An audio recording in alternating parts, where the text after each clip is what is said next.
Hey, all you cool cats and gays, welcome to No Category Left Behind, the GDQ Hotfix show that showcases category extension speedruns. I'm your host, Nuclear Reaction. Tonight, I've got ADEF with me to show quite an onslaught of Breath of the Wild category extensions. Before we get started, though, I do have a few announcements. Unapologetically Black and Fast is coming up. In this new reoccurring Hotfix Marathon, Black runners are front and center in a celebration of Black joy. This first iteration is running February 12th and 13th for 12 hours a day, scheduled to be released tomorrow. If you're watching on YouTube, go to twitch.tv/GamesDoneQuick if you're interested in looking at our live content starting most nights at 7 p.m. Eastern and weekends at 1 p.m. Eastern. If you have any ideas for your own show or one-off events, feel free to go to gamesdonequick.com/hotfix to submit your ideas. All right, ADEF. I'm really looking forward to this. There's quite a bit of categories. I've been really hyping up the butter dog with the butter on him %. Yes. But we've got a lot of other interesting categories. Tell me about what's like your experience. I know you speedrun a lot of Breath of the Wild, but yeah. So Breath of the Wild has been a game that I've loved speedrunning and has become sort of my main thing over the last 2 years now. And the category extensions are not something I have delved into too deeply, but I have run a few of them, and you'll see a few of the ones that I have done tonight. But I'm also going to show off a few that I have not done that are very stupid, and we're just going to have a good time. Yeah. You're not talking about butter dog no, with the butter on him, right? That runs perfect. That's a perfect category. Yeah, so make sure, chat, to stick around. There's going to be a ton of them.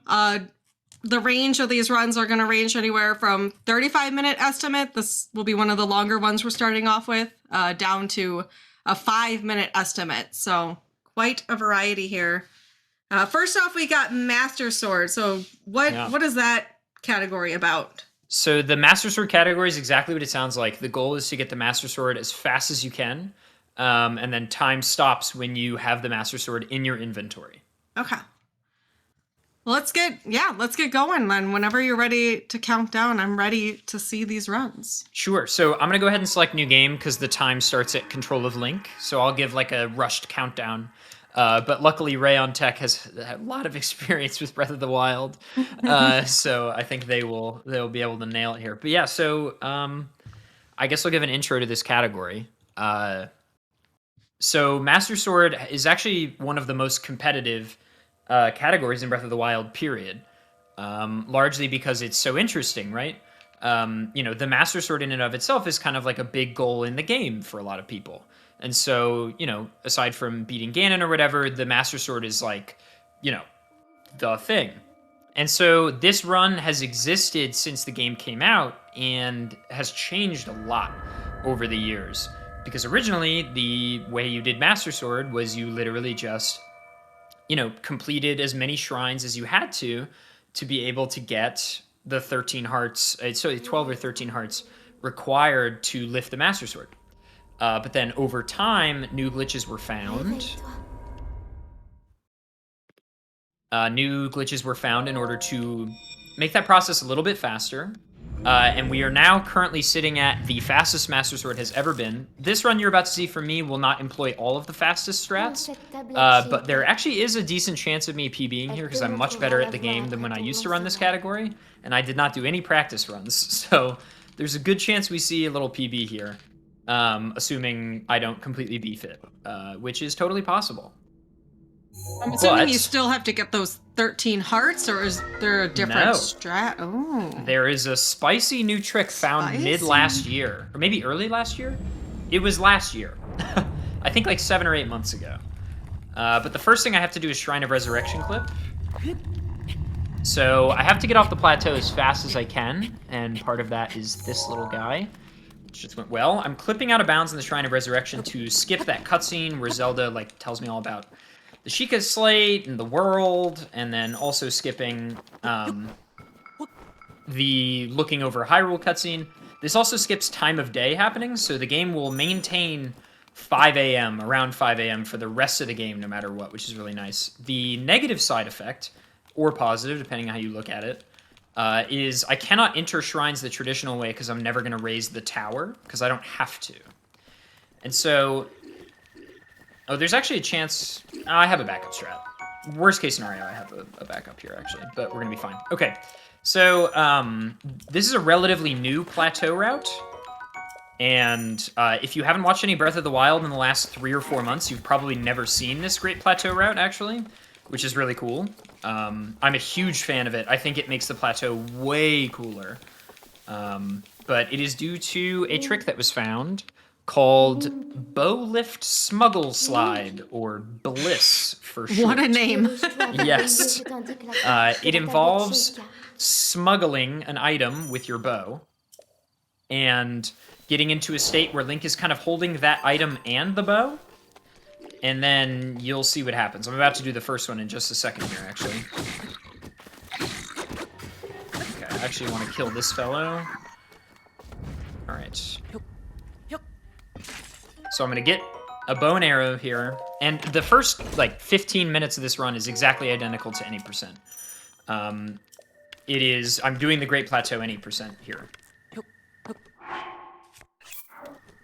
We've got Bliss here. You can see we've got the Bliss set up, the bow lift smuggle here, and now I'm going to try to do a fun little thing here, like that. Now by alternating the control stick and never letting the control stick pass through neutral, and by holding B the whole time, I can fly. I've never seen this, actually. I didn't know that the setup changed, so this is really interesting. Yeah, this is it's a pretty cool... I thought Master Sword might be a good place to start for us, because it kind of shows off a good chunk of the game. So now I need to get a thing called Skew, which that should work, because I can't get in the shrine, but I want to get in, so I'm going to. Now I need to click back in bounds. There we go. Okay. So that's called Skew and shield clipping. So Skew is when you land in a shield jump on an uneven surface, and it gives Link this property where, like, when I shield jump and unequip the shield in midair, Link goes, like, he flops to the side. And that's called Skew. And so named because, you know, Link is skewing off axis.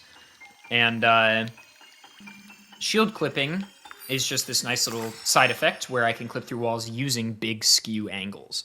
And yeah, Ray is totally right in the chat. If you want to know more about these glitches and a lot of more Breath of the Wild type stuff, this game was on That's Never Happened Before, which is Kung Fu Fruit Cup's show, a couple of months ago, I think. And a lot of these glitches are explained in great depth. There's also tons of great resources on YouTube. The Master Sword run specifically, there's a great, like, world record history video for Master Sword that kind of details how this run has changed. I think it's on the lowest percent channel, but I believe it is done by LimCube, if I'm not mistaken. But regardless, I'll sort of be going over it briefly here. Okay, I didn't blow up all the things, but we can do that. So you saw there when I unequipped the shield in midair, Link sort of flopped. That's what we got going on. All right. So Bomb Shrine is done, and now I need to do the other 3 shrines, because even though we have all these amazing glitches at our disposal, it is still not possible to get off the plateau early, because there is this infinite void plane that exists both up and down and really far out. So there are, like, little ways you can get past it, but you can't really do anything, and for all intents and purposes, you are stuck on the plateau until you get the paraglider. So that's our goal.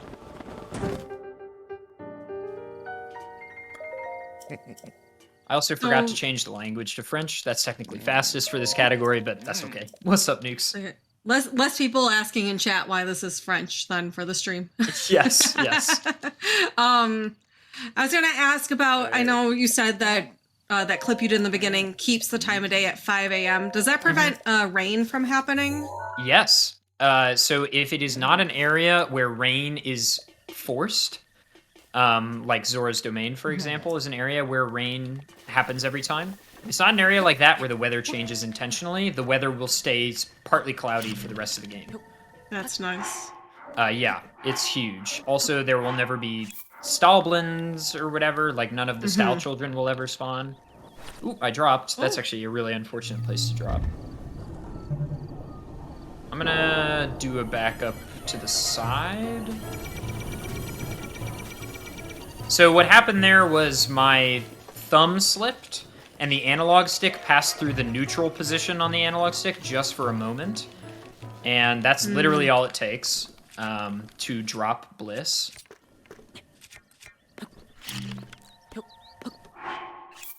It's quite a physically straining glitch, but it's very interesting.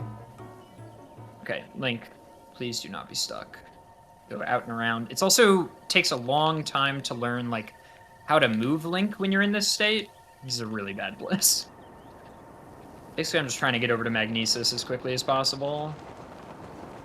Okay, that works.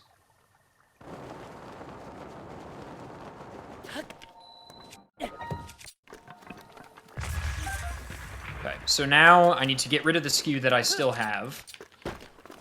And now I want new skew.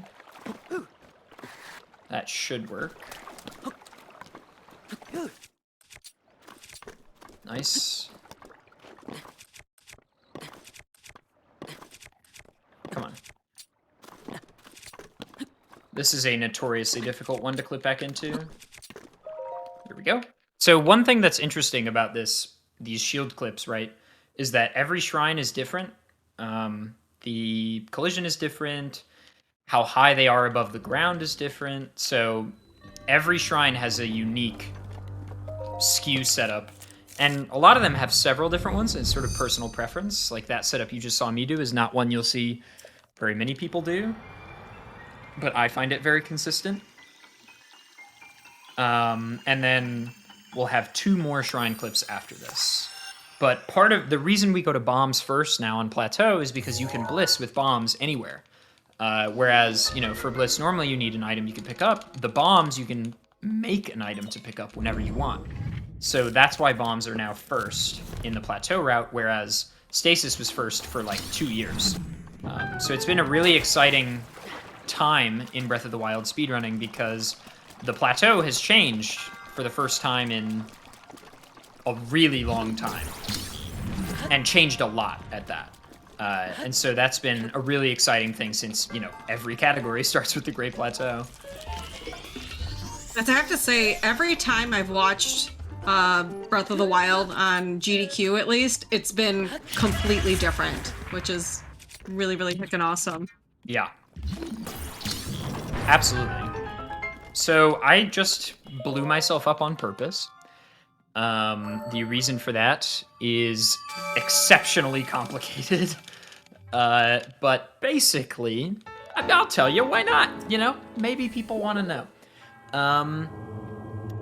When you get skew, you actually have 2 glitches. One of them just doesn't matter very much, but the skew is the big one, right? It lets you go through the shrines, it's great.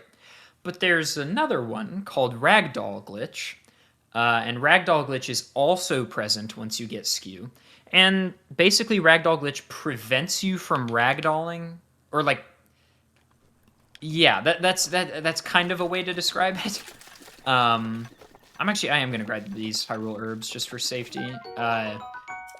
But yeah, Ragdoll Glitch makes wind bombs, which we're gonna do a wind bomb in a moment, essentially impossible for all intents and purposes. And so, I blew myself up to intentionally ragdoll so that I no longer have Ragdoll Glitch. So I still have skew, which I'll get rid of later, but I got rid of Ragdoll so that I can wind bomb, basically. And there's a wind bomb here in just a moment, which is one of the big things that bombs have unlocked for us on the plateau, is this wind bomb up to stasis, which is super fast, and if I get it first try, is very sick. Dropping that bliss is a little unfortunate, but not the worst thing in the world. I can get another one right here.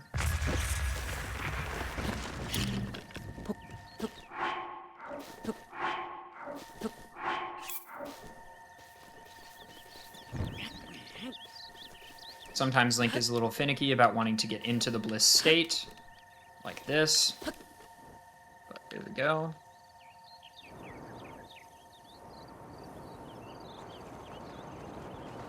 And it is, like I said, it's pretty physically something to, wiggle the control stick back and forth fast enough for this to be worth it. Okay, I'm gonna save.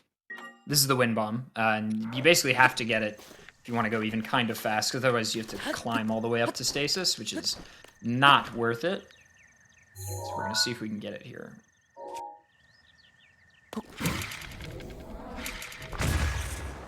Okay, cool. So the beauty of that wind bomb, which is where I'm blowing up a bomb into another bomb while I'm in bullet time, the second bomb like hits Link and makes him go flying. Is that good enough? That might work. The beauty of that wind bomb is that you land at like the height of your arc, so you don't take any damage. Okay, sick. I do not like stasis clip. I'm not a fan, but we're in. Yeah, it's pretty common for people to use the birch tree. That's my setup for the oak tree, or rather the pine tree there. Go to the top, aim at that one texture, the corner of that texture I aimed at. Jump forward, sort of delayed circle bomb placement, and then drop square bomb and detonate circle bomb at quarter stamina drained. Works like a charm.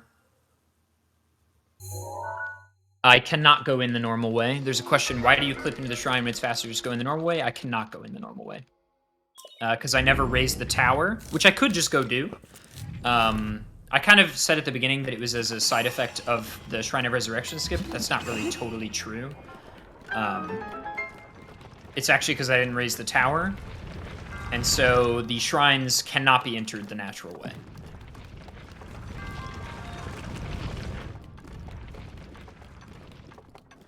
Okay, we're gonna skip this boulder. Just like that. Okay. I've also been doing this thing called whistle sprinting that I forgot to talk about, where I'm holding down on the D-pad and mashing B, and that allows me to sprint without losing stamina. But it is slightly slower than normal sprinting, so ideally, I sprint until my stamina is really small, and then I start whistle sprinting to try to maximize the amount of time I'm running at max speed. Nukes, how's the new plateau look so far? Super interesting. I can't help but wonder. So it looks just wild, the tricks you're doing right now. Let's say I'm a new runner who wants to get into this. How difficult is like kind of the entry to doing these tricks? The beauty with Breath of the Wild, I think, is that like genuinely a lot of these tricks are not that hard to get straight into, especially Bliss, which is that newest really fast trick that I've been doing. Bliss, like, is really not that hard to learn. It's hard to get good at. Like, the skill ceiling for it is high, but the trick itself is really not bad. So my recommendation for anybody who's looking to get into Breath of the Wild speedruns is join the Discord. And additionally, there's tons of tutorials on YouTube for all these things. Wind bombing, which is my favorite trick in the game, which we have seen already. It's what I got up to stasis with.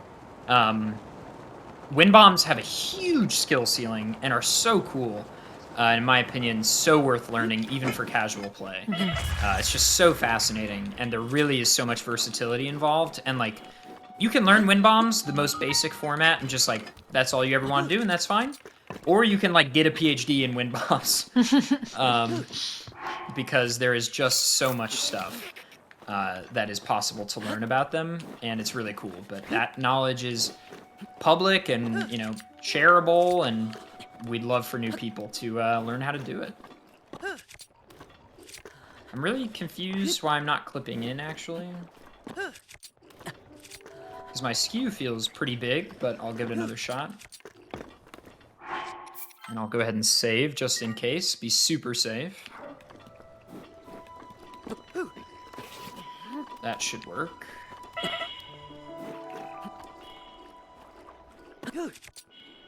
Yeah, okay, my skew is massive. My skew is huge. I clipped all the way through the wall. Yeah, I'd be amazed if I didn't clip back in. You can kind of tell, like, sometimes where, like, you know, you just barely got in and Link's, like, shoulder is out, but you managed to get in, and sometimes Link is fully through the shrine. You're like, okay, my skew is enormous.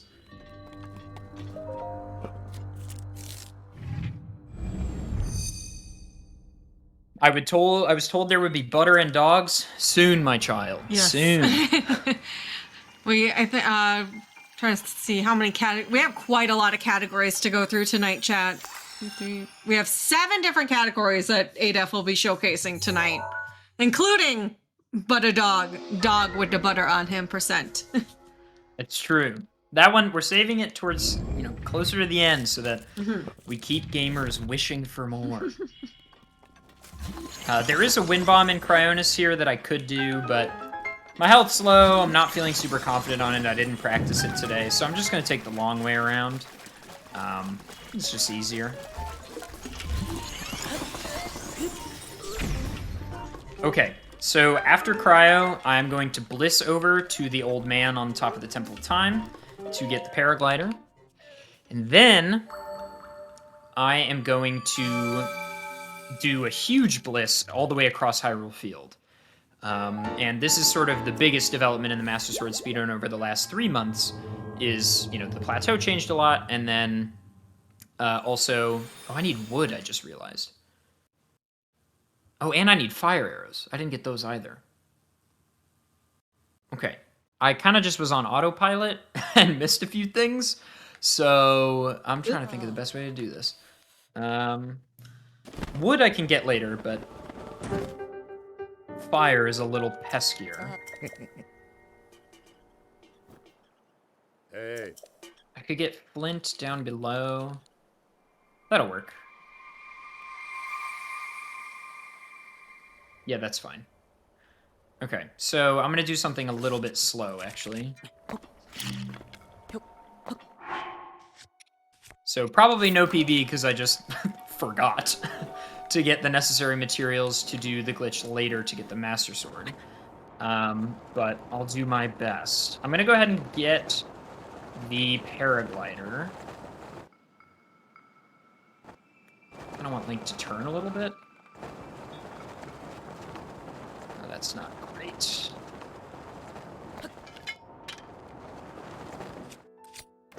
Okay, so that, I've done that a few times now, but I didn't really mention it. That trick I just did is called throw damage canceling, or like fall damage canceling, throw item, whatever. You throw an item, you start throwing your weapon, and you unequip an item while you're doing that, usually your shield, or you re-equip your shield. And for some reason, this resets where the game thinks Link fell from, and you do not take damage. Which is good, because that height would certainly kill me. Okay, so I need to be able to make fire, and I did not get the things I need to do that, because I'm a dum-dum. So I'm going to take a little detour. I can't warp to Magnesis, which is where the fire arrows are, because... But it would be fastest to be over there, so I'm going to do a wind bomb. Oh, no. He's giving the people more wind bombs. There's way too much lag there. Wind bombs are also lag dependent. If there is too much lag, the game cannot handle you going that fast. I'll just bliss over there.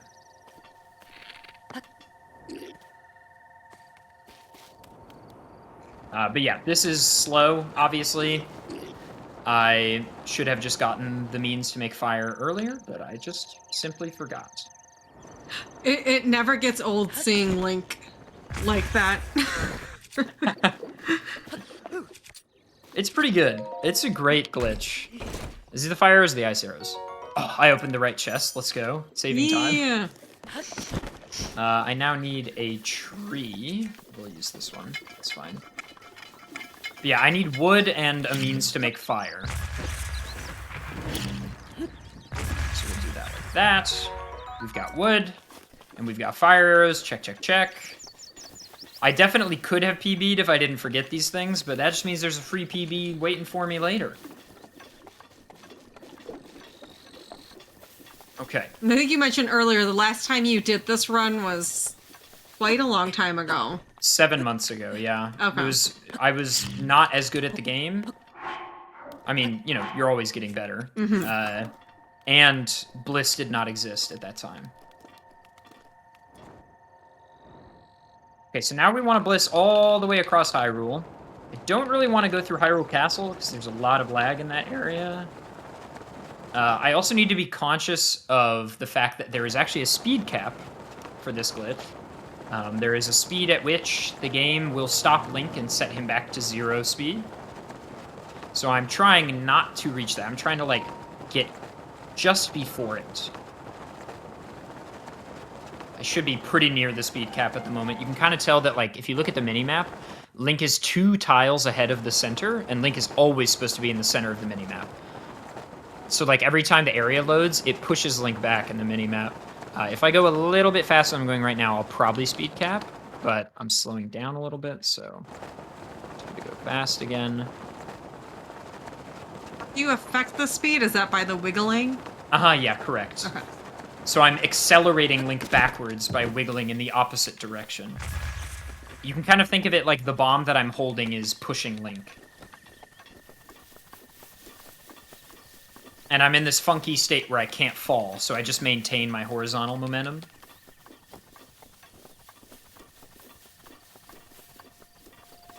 Okay, so we're pretty close. So the first thing we need to do is get into the Deku Tree area, the Korok Forest, quickly, ideally.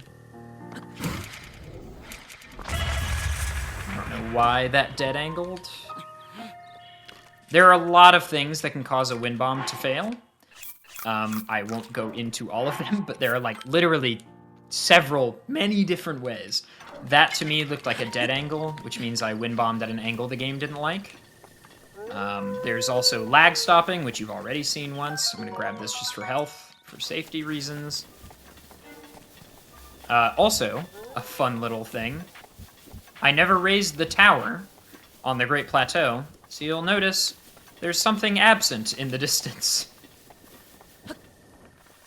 The game likes that piece of rock at the top, but there's just, by golly, there's just no tower.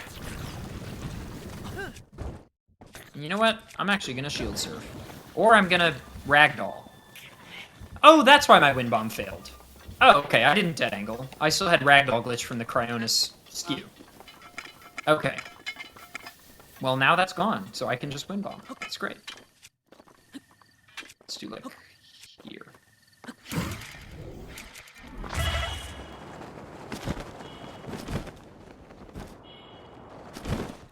Okay. So yeah, it's just not loaded. All right, so I'm gonna save. This is the hardest trick in the category. This is a wind bomb to skip the Lost Woods. That definitely didn't work. And if you like that, you might have said, "Oh, well, you just got a wind bomb." Like, why wouldn't it work? Well, the problem is I didn't have enough speed. I'm trying to go so fast through the Lost Woods that the thing that voids you out, like you get lost, can't catch up to me. And so I can just go straight to the Deku Tree.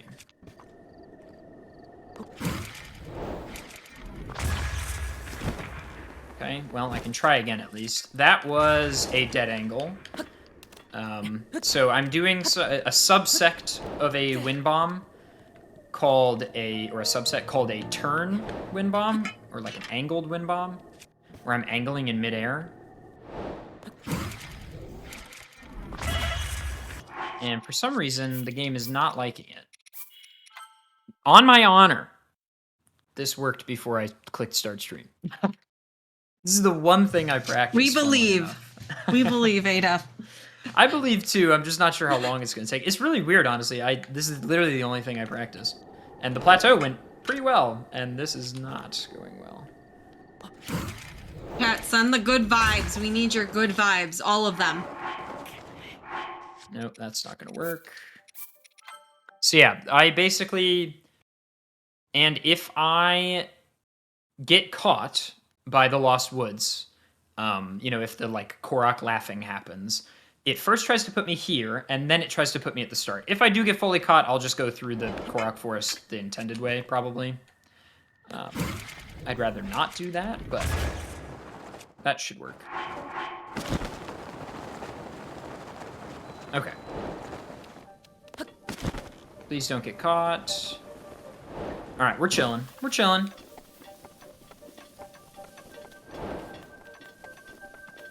Okay, so like I said, the Master Sword speedrun has evolved a lot over time, right? Like, a ton. And the current fastest way is a trick that was discovered about 7 or 8 months ago. And it is so funny how easy it is. I'm going to interrupt the Master Sword pull action with a different A button action. And you'll see what I mean in just a second.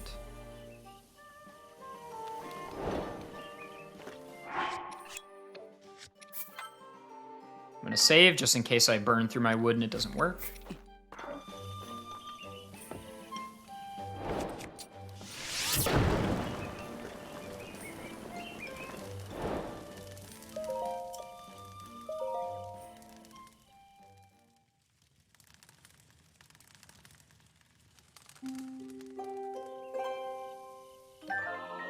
And time. Oh. Okay. Yeah. Okay. So you set up, and any of you can do this at home. I have set up the sort of campfire right here, and I get to a place where, and you can see I can actually pull nothing. Because there are sort of 2 instances of the Master Sword now. There's the one I have in my inventory, which is kind of like a fake one, you might say, and this real one, which I haven't pulled yet. But basically what is happening is I am interrupting the Master Sword pull, where it takes me into that cutscene that you just now watched, by using a different A button action, which is this sleeping until morning. And there's this like in-between period, I don't fully understand it myself, where I am able to pull the Master Sword as if it were a normal item. This is obviously very cool, and this is the genuine Master Sword. It can do everything the Master Sword can do. You can't drop it, it runs out of charge, it can make sword beams, it gets double attack against guardians. It's the full thing. So, you know, it's genuine. And that is also, I got a 2742. Let me just... Yeah, what's your PB? I'm gonna be annoyed. This is a really bad run. I'm gonna be super mad if that's a PB. My PB is... It's a PB by 8 seconds. Woo! That's so dumb. That's so stupid. Well, I mean, you said in the beginning that you didn't have Bliss before, and That's true. It's been 7 months since you've tried this category, so I think that's fair. It used to be a far harder run, actually. Without Bliss, it was way harder. And now it's so much easier, and it was so bad. But, you know, that is what it is. LOL. Now I'm like... Not a world record. Not a world record. Not even close. The world record is so much PB. faster than that. Yeah, I think Adef mentioned kind of at the beginning here that this is a pretty competitive category, or it was at one point. Yeah, I mean, right after this new trick was discovered, it was especially competitive. Mm-hmm. After pulling it with the campfire, it became really competitive for a while. And even before that, it was still competitive. It's a very cool category. And I recommend you find out about the history of it on your own time, but can't really go into it right now. Yeah, we have a lot more categories to go through.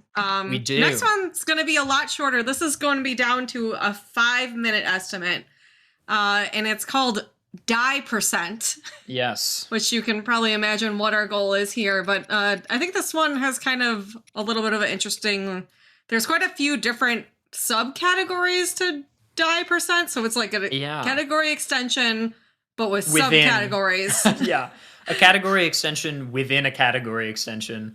Die percent has several different versions.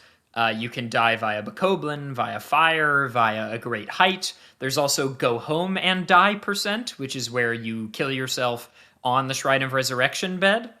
But we're just going to be doing the most vanilla version of die percent. today. So whenever you're ready, Nukes, I'm ready. Yeah, go ahead and count us down. Sweet. So again, we're going to be starting from fresh file. There will be one more run after this where we start completely from a fresh file. But yeah, this one is one of the more memey categories. There are lots of meme categories we'll be playing today. This one is certainly one of them. And I'm just gonna kind of let it speak for itself. To be sure, but I will say that in this in between, if you enjoyed what you saw in the last run, I really do pretty much exclusively play Breath of the Wild these days, it feels like, on my channel. But I speedrun lots of Zelda stuff and also a lot of Pokemon and Mario, but mostly Zelda. And we have a good time over there, so if you want to join us sometime, I'll probably speedrun Master Sword tomorrow, honestly, because now I know I have like a 3-minute PB waiting for me. Yeah, you need to get that PB there. I need a good one. I'll go ahead and chat and post a link to Adaf's channel in chat Thank you, for you. Please make sure to go give Adaf a follow. He definitely deserves your follows. Prends cette tablette, Sheikah. Follow Nukes also. Elle te montrera la voie après ton long sommeil. Pretty please, thank you. I do a lot of Zelda on my stream too. If you're into that, you know. If they're here, so I feel like they probably are Yeah. into that. I'd hope so. It's good. It's a good Yeah. franchise. So I believe this run ends the frame Link has no more hearts. And also I have no PB in this category and many of the others, so whatever I get will be my PB. Would you believe we've already done 3/4 of the run and I haven't done anything yet? So we're clipping out of the Shrine of Resurrection just like last time. It's pretty fast. This way. And world record just finished 2 seconds ago. I think I just come up here and jump.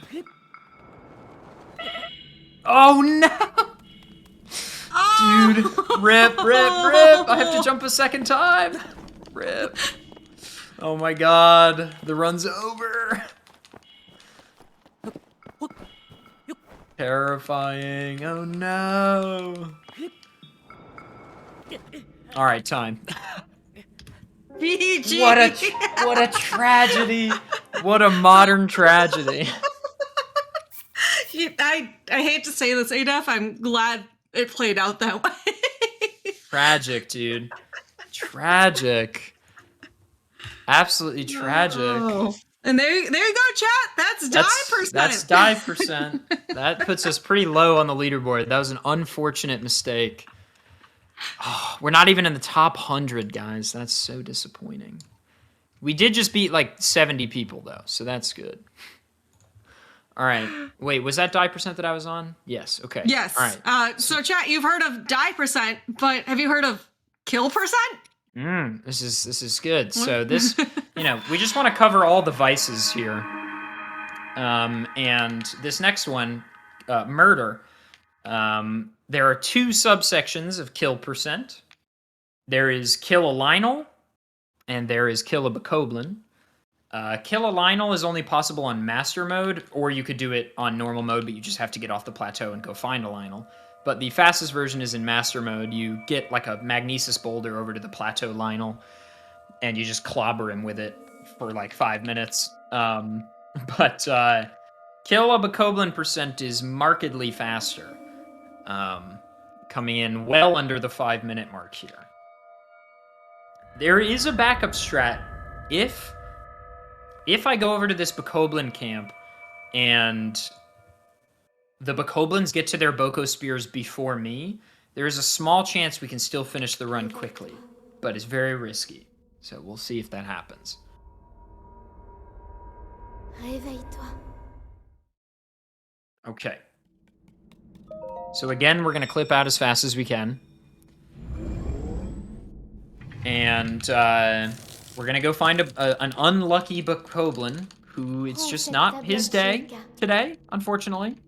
Sometimes you're just that guy, and your time has come, and Link is here to be the you know, Grim Reaper, as it were.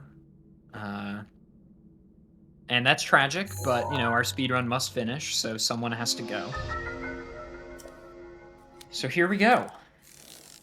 The Shrine of Resurrection clips have been pretty good so far, so we'll see how this one goes.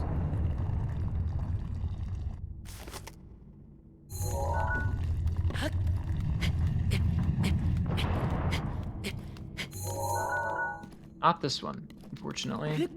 The trick isn't easy, but it's not, like, hard either. It also, I mean, you get better as time goes on. There we go. I'm like going into first-person mode with the Sheikah Slate while at a specific part of Link's sprinting animation and also facing a certain angle. And a certain camera angle. And all these things together let me clip out of bounds. It's possible in other places too, just not as useful.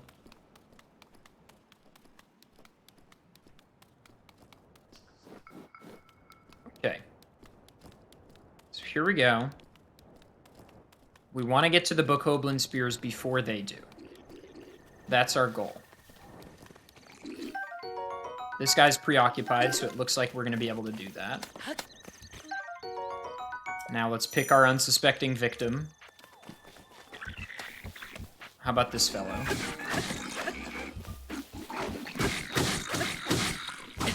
All right, time. Another sub 2. We're pogged, dude. Pog champ. And why don't I do a little extra for the fans? We'll couple in a second run here, which is die % but via fire.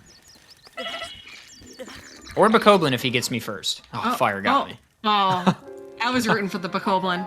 All right, so that was 155. Puts me firmly in 16th place. You'd just love to see it. I could probably fit one more in here before the break, honestly. Just a short, stupid one. Yeah, let's go. Let's do Go Home and Die. Go home and die. We'll do Go Home and Die. This is a classic. Is that an... Estimate 5 minutes again, we'll do. Why does die % not count for kill %? I'm not going to answer that question. Next question. Die to Fire, that's a pretty hot category extension. I would agree. Man, I thought we were only getting 7 categories I know, tonight, you're getting a bonus here. and now we're getting a bonus one. Somebody in chat is suggesting Pacifist. It's actually kind of interesting. In the any % speedrun of Breath of the Wild, you really only kill, like...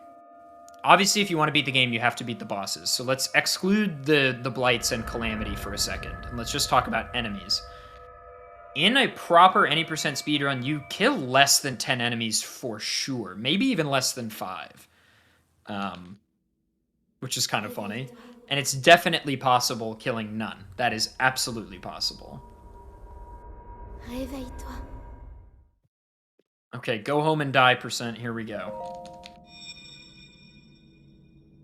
Question for the runner. How do you feel about string theory? This is definitely one of my chatters. My feelings on string theory are complicated and negative. I'll have to put that in the back of my brain to ask Adef about string theory at some point. Sure. Not here. I'm happy to talk about it.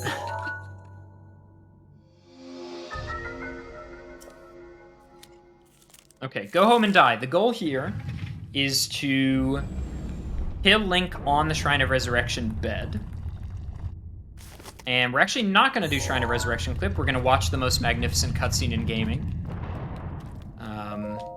You can do SOR clip here. It doesn't save much time, though, because you have to watch this cutscene anyway. So we're just going to go ahead and do it the rather traditional way. Been playing Breath of the Wild for nearly an hour, and this is the first time you're seeing this cutscene. Quantum field theory is dope.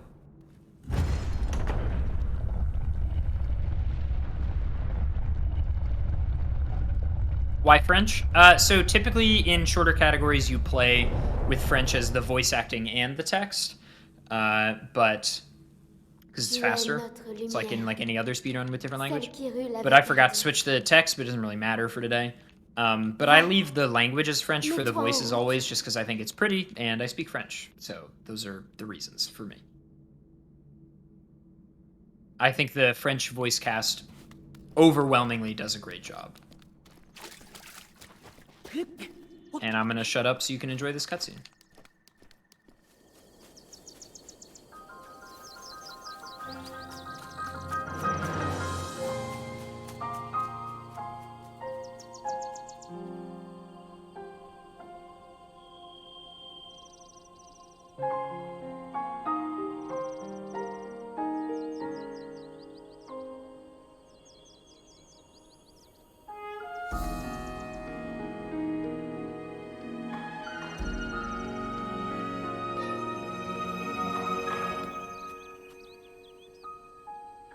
Okay.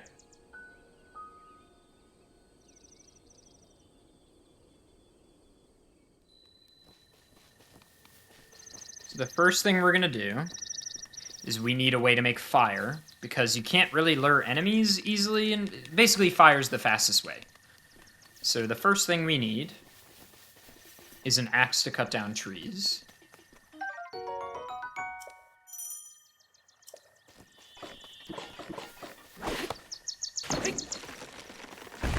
Need some wood. That's not wood. That's wood. Then we're gonna go down to this little tutorial area that a lot of people don't know about, I think, where the game teaches you that flint makes fire. And we're just gonna take that flint with us.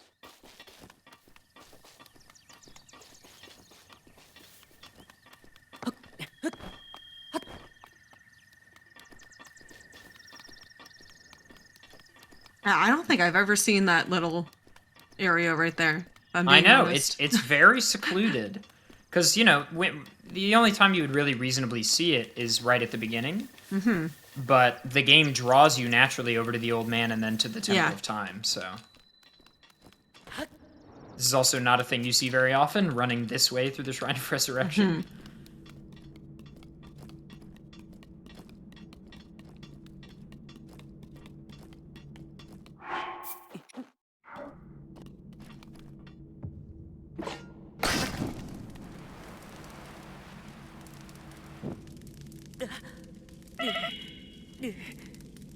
Fine. Okay. Let's see where we fall on this one. Go home and die. The world record is 3 minutes flat. I got a 4:12.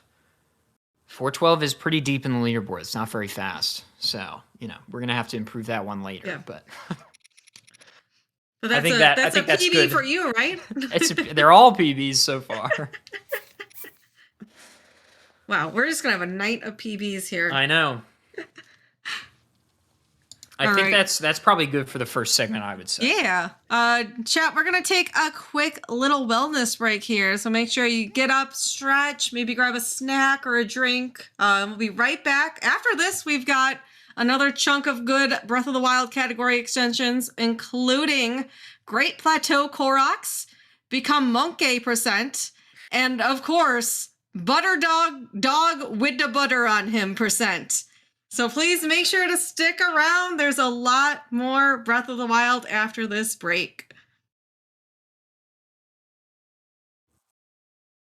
Hey, all you cool cats and gamers! Welcome back to No Category Left Behind, the GDQ hotfix show that showcases category extension speedruns.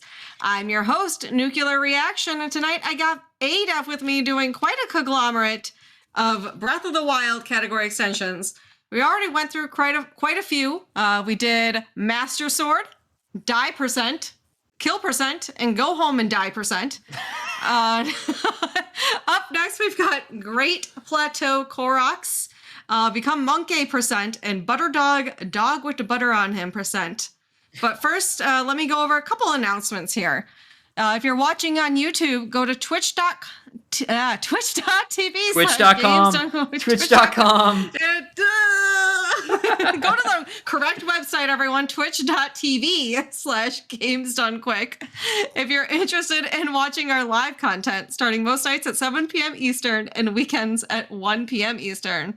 Also, a reminder that today is the last day of January. That means that this is the last day that all subscriptions and bits will be donated to PCF.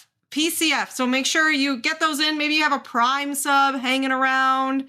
Go ahead and use that. That will go towards PCF. So right now we've reached 3.4 million raised for this month. Let's see if we can bump that up to 3.5 million. Let's go.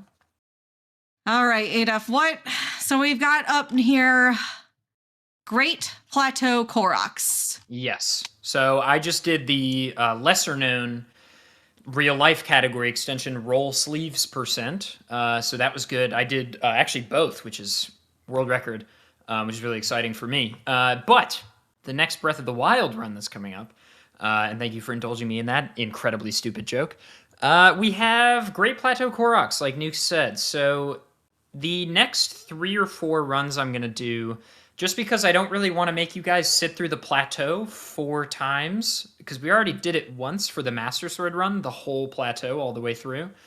So I have created a save file here directly after the paraglider for these runs. So these aren't technically like official runs, because all of these runs have to start from file start in new game.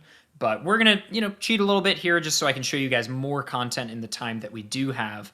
And so this is Great Plateau Koroks. Worth noting, in this file setup, I completed the plateau collecting nothing except the runes. So I did not pick up any items. I did not kill any enemies. I did not get any Koroks. I literally did nothing except for get into the shrines and complete them. So now we will be getting all of the Great Plateau Koroks, of which there are 12 ? As fast as we can. And time is just going to start on start. Why? Because this is so arbitrary. But here we go. 3, 2, 1, go. I feel like we should know how many there are, Adolf. There are 1, 2, 3, 4, 5, 6, 7, 8, 9, 10. I think there's 14. 14. Okay. Yes, I have a little map up to help me. I know them all, but just in case I forget one, I have them up. But yes, so this will be a very cozy little category extension here. And like I said, I picked up nothing, so I'm going to go ahead and get a bow. And this is actually a pretty standard start, because, for me at least, thank God Link grabbed that. Up on my Twitch channel, I really frequently am doing these like Breath of the Wild challenge run randomizer things that I made, and those always start from here, so I'm very used to starting at this point. But that's our first Korok. And chat, we need to see Yahaha every time I get a Korok. That's my humble request.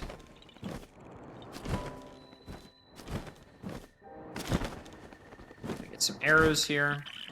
And chat, I did throw Adolf's Twitch link again in chat, so please, again, make sure to give him a follow. He definitely deserves it, especially if you're enjoying these Breath of the Wild runs tonight. Thank you, Nukes.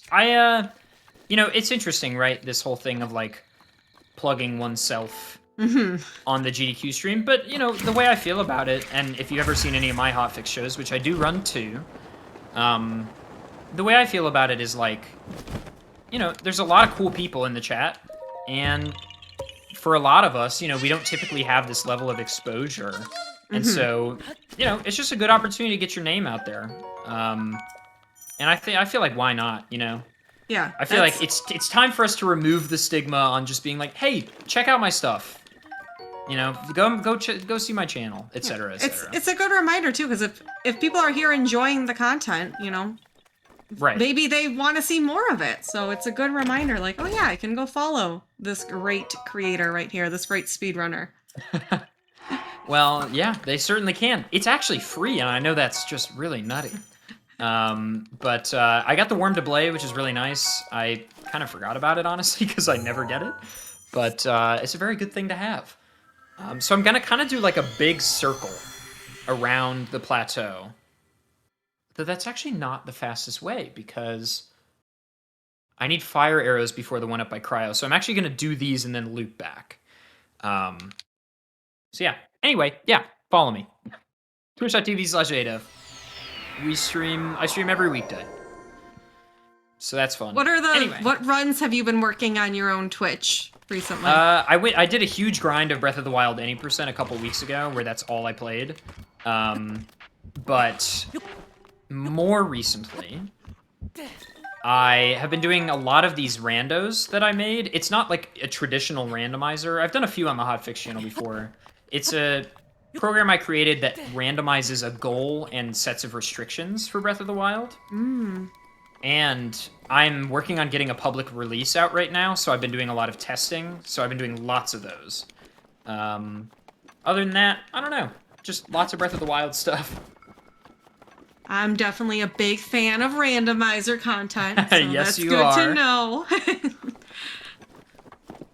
Okay, so this is probably my favorite category I'll be showing off tonight as I fall. And the reason is because I think Korok Collection is so chill. It's just like really enjoyable. I'm like, I do these things sometimes on my channel where my goal is to get 5 Korok seeds, but viewers by subbing or whatever can like add more Korok seeds to the total. And my goal is to beat Twitch chat to the current total. And in the past, they have been very long. And those have been some of my favorite streams because it's just really, really enjoyable. I don't know. It's like finding Koroks is such a relaxing process. Okay. So that's, what, 4? I'm actually going to... I don't think you can get to the other one from here. Yeah, no, you can't. Okay, so let's go to Magnesis. Butter dog is a delicacy in the... My God. As someone from the Midwest, I'm not so sure that's true, but maybe I'm not in the right... Wait, maybe Chicago's a little different. Where are you from in the Midwest? Chicago area. I'm Kansas City. What? Yeah. What? You're that close. Well, not right now. I grew up in Kansas City. Oh. Yeah, I moved out west, but I grew up in KC. Yeah, I was about to say, I thought you said earlier that you're Pacific. Yeah. I went to school on the East Coast, and then I moved to the West Coast after college. But yeah, I grew up in Kansas City. So Midwest represent is basically what I'm saying. Mm-hmm. Tragic day yesterday, dude. Oh my God. I know we probably don't have very many football fans in the chat, but can we get some Fs for my boys? Can we get some Fs out for Patty Mahomes, please? What a tough day.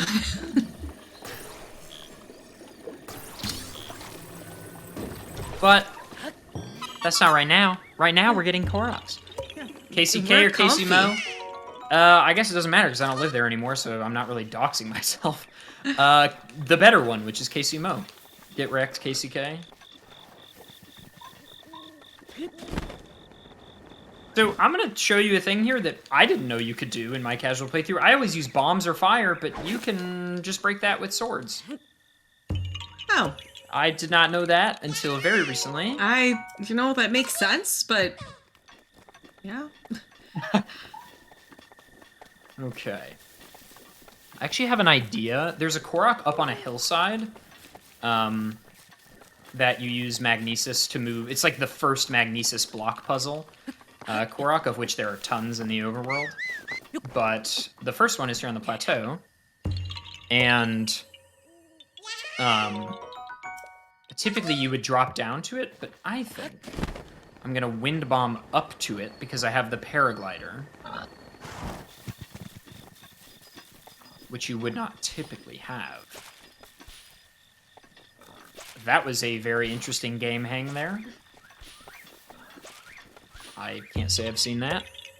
Can you blow the leaves away with a Korok leaf? I think so. I don't actually know, but I think so. I believe that's all of them down here. I want to say I've done that, but You're not sure? It's been a while. It's been a while. I think it's possible. I think that sounds correct. Let's just go kill this fellow. Kill percent keys complete. Oh, Well, more not guys your best here. time there. I know. Okay, let's wind bomb from right here.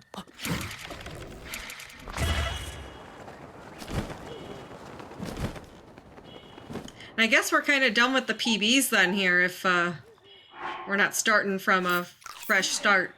Yeah, correct. Am I too far to the left? I think so. Yeah, so there's not really, technically PBs anymore for the things that I'm doing, but it's still fun. We're having a good time. Mm-hmm. So what I just did is a sort of variation of a wind bomb. It's, still a wind bomb, obviously. But I placed the bombs in a more specific order than I usually would. Like, I was more persnickety about it. To get what's called a height bomb, which is where you're focused more on height over distance. So basically, like, the speed and frequency with which you place the bombs, I did not get the fire arrows, determines your height versus your distance. So I forgot the fire arrows, which is the whole reason I came over here. See, and then I just got a height bomb when I was going for a distance. And we're going to try to do something called a mid-air here.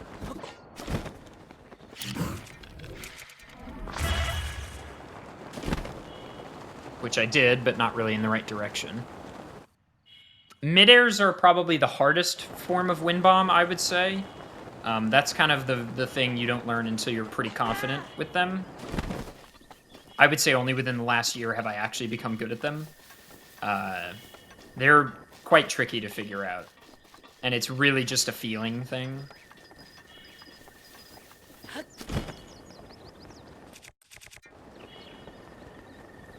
Okay. What would you say are the best tricks for maybe not even people who want to necessarily speedrun the game, but what are some of like the best starter tricks to learn? Whistle sprinting you could learn right now, and is really worth your time, even for casual play, in my opinion. Just hold down D-pad down and mash B while you're running. Finding a comfortable position with your hands to do that is good. But that you can learn that right now, and it will save you so much time in your casual playthrough.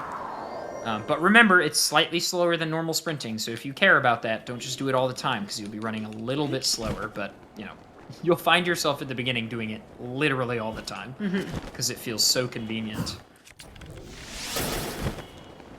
But, yeah, so there's that. Wind bombs, I think, are a really cool thing to learn. The Master Sword glitch I did, you could genuinely go learn. Do I go south? I think I go south for this. Well, I'll do this one first and I'll work back. So that I would recommend. Wind bombs are cool to learn. Can be a little bit difficult, but once you learn them, you'll never go back. I would say those are the things. Bliss is super easy. Oh, this is the worst. This is my least favorite Korok in this area. Maybe one of my least favorite in the game. Because of that. Last year I tried to do... I attempted to get all the Koroks, and then I eventually stopped, as I think a lot of people do. Yes. And I remember that this Korok in particular was a little frustrating. I really hate this one. No ifs, ands, or buts about it. I do not like this one. My chat always makes fun of me for how bad I am at it. Die percent completed. Man, we're getting so many runs done here in this one run.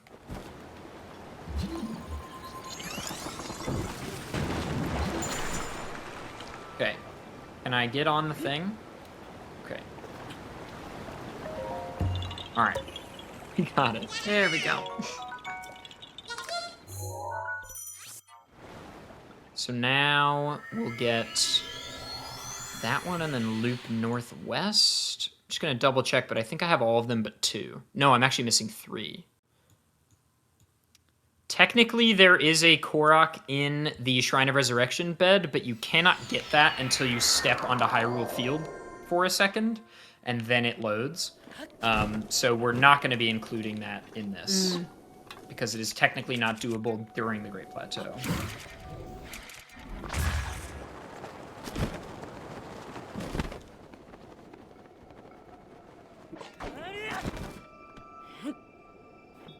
See if we can get the hole-in-one here.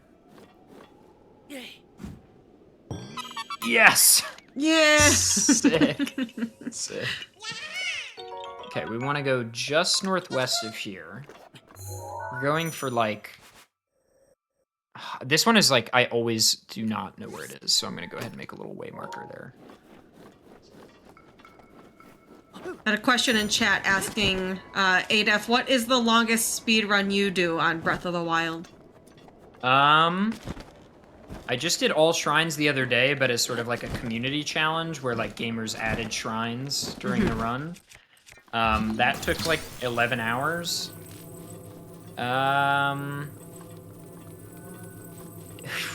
There's a running joke in my chat, and I really don't even want to say it. But oh god, where is the thing here? I haven't done this Korok in so long, I actually do not know.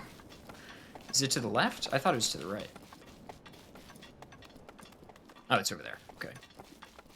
The running joke is that, well, I like literally, I have no desire to do a 100% run of this game. Absolutely no desire. They take several days to complete because it's segmented, you know, days in a row. And they're so long. I don't want to do it. I don't. I just don't. And the running agreement, also there's 15 Koroks in the plateau. The running agreement is that if someone ever donates 10 grand flat, I'll do one 100% run. Tempting GDQ chat here. But I cannot emphasize this enough. I don't want that. And I know you might be like, oh, you just, no, I don't.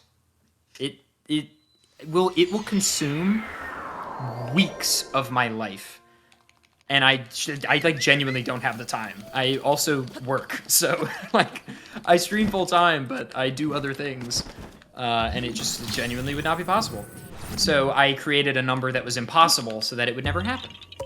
Oh, it's 16. I'm missing one. Dive in the pond. Good job, Twitch chat. Good job. That's a good call. I am missing. Oh, that's the first Korok I ever got. I know. It's because I started at the Temple of Time. It threw me for a surprise when I got that one. The Temple of Time is like, since I started there, I just didn't even think about it. But yeah, I'm missing one. I guess there's 16. Because I got all those. I got those. Yeah. Okay. We're good. This is the last one. So have you ever 100% of this game then, or? No. I've done all the shrines several times. In my opinion, there's no reason to do the side quests. Yeah. Which is included in the 100% definition. Oh, I didn't know that. And I thought it was also just the Koroks and shrines. No, there is all Koroks and shrines, but that's not really run. Because you might as well just do the full thing. But yeah, 100% includes all Koroks, all side quests, all shrines, fully upgrade all of the armor that cannot be sold. And you also have to fill the Hyrule Compendium. Ooh. Yeah, that's time. There we go. That is a lot. Okay, so that's another run down. What do I think of Linkus 7? Linkus is a cool dude. Cool dude. That's my opinion. Next run. Next run. This is the one I have no idea what this run is about. Yes. Become Monke %. Yeah, I'm gonna check the rules on this again just to make sure I am for sure gonna do the correct thing.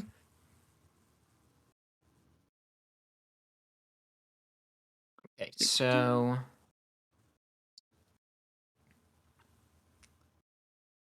okay.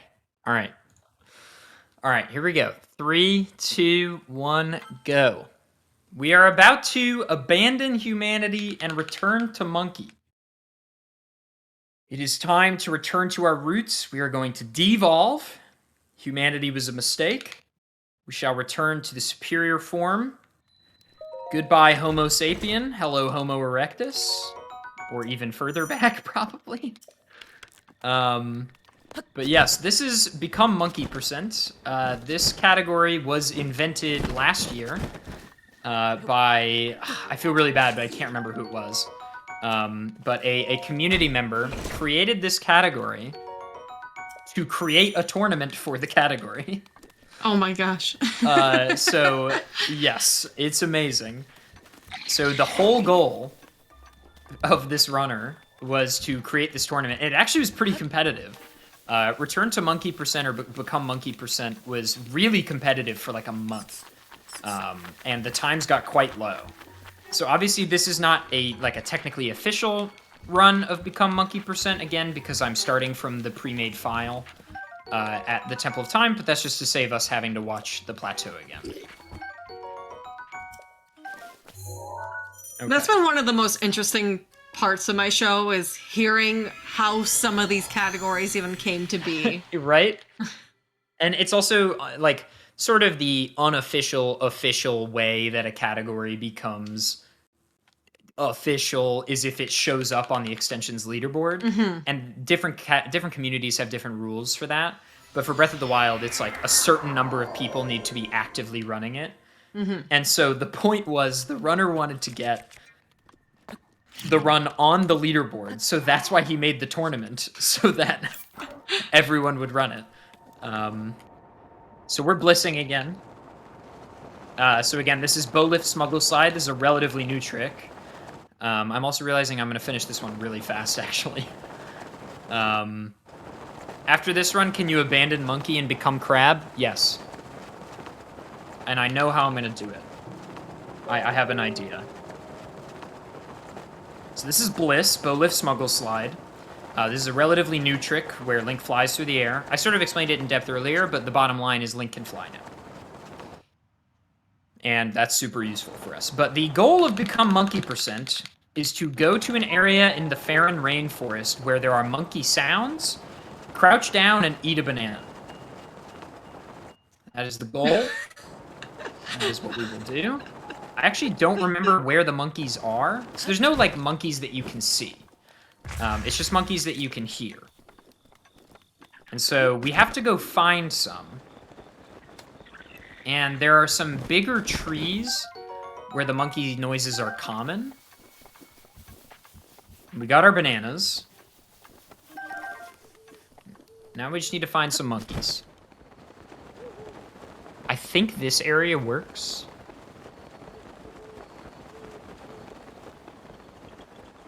Honestly, the reason I gave such a generous estimate is... Come on, Link. Is because I didn't know if I was going to be able to find the monkeys.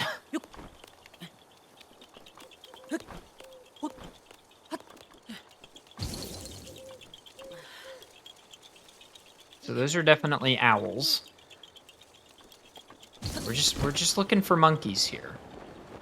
Again, I literally don't remember where the monkeys are, but we're gonna find them as a team. Genuinely, I put the 15-minute estimate because I was like, I don't know. I have no idea where the monkeys are. I can't remember if it has to be daytime, so I'm gonna go ahead and sleep to morning just in case.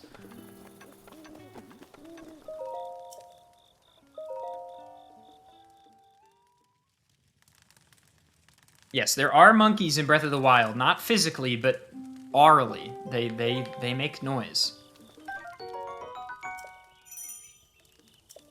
Those are birds. Definitely birds. The question is, do we go deeper into the forest west or east? I have a good feeling about east, but I think they go west. In fact, I think I know what I'm going to do. Wind bombing from this area never works. We'll see.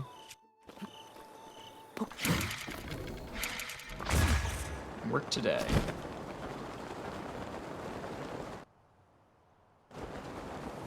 Probably not by the tower. Quick, download monkey.mp3. That'd be one way to do it. That's cheating. You could get the Become Monkey world record real fast. But Adaf, you started from the plateau. No. See, some cheating is allowed.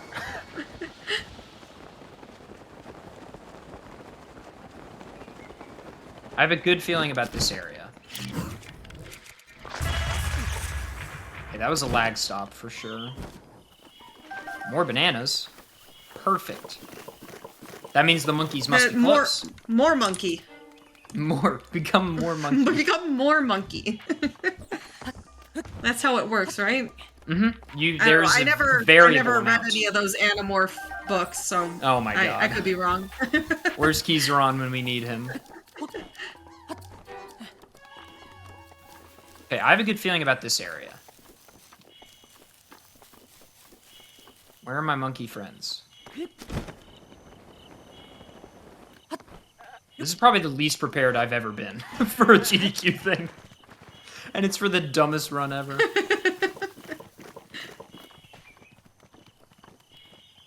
You know what I'm gonna do? Live on stream, I'm gonna look it up. Live on stream, I'm literally looking it up. Let's go to Smitch's PB. My boy Smitch. See where he goes. This is in the era of bullet time bounces. He gets the same bananas as me. This is kind of like PB Preface It, right? Precipice? Yes. This is exactly what it's like. Everybody stops. Okay, wait, where is he? I like genuinely can't tell where he is.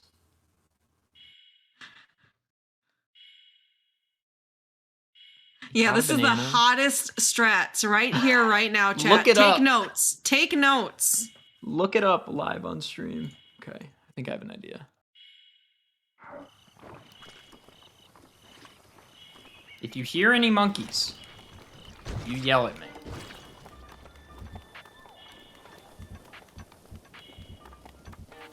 I don't know, man. I think it's back this way. Reading game facts live on stream. Dude, imagine if there were a game facts page for this. Yeah, that's not gonna work. There's way too much lag. You know, it'd be tragic if I don't find the monkeys. It doesn't even bear thinking about. I thought I deleted the bomb already. So a lot of times when I'm wind bombing, you'll see me do this thing where I'm either angling the camera all the way up or all the way down. And the reason for this is because I'm trying to reduce lag.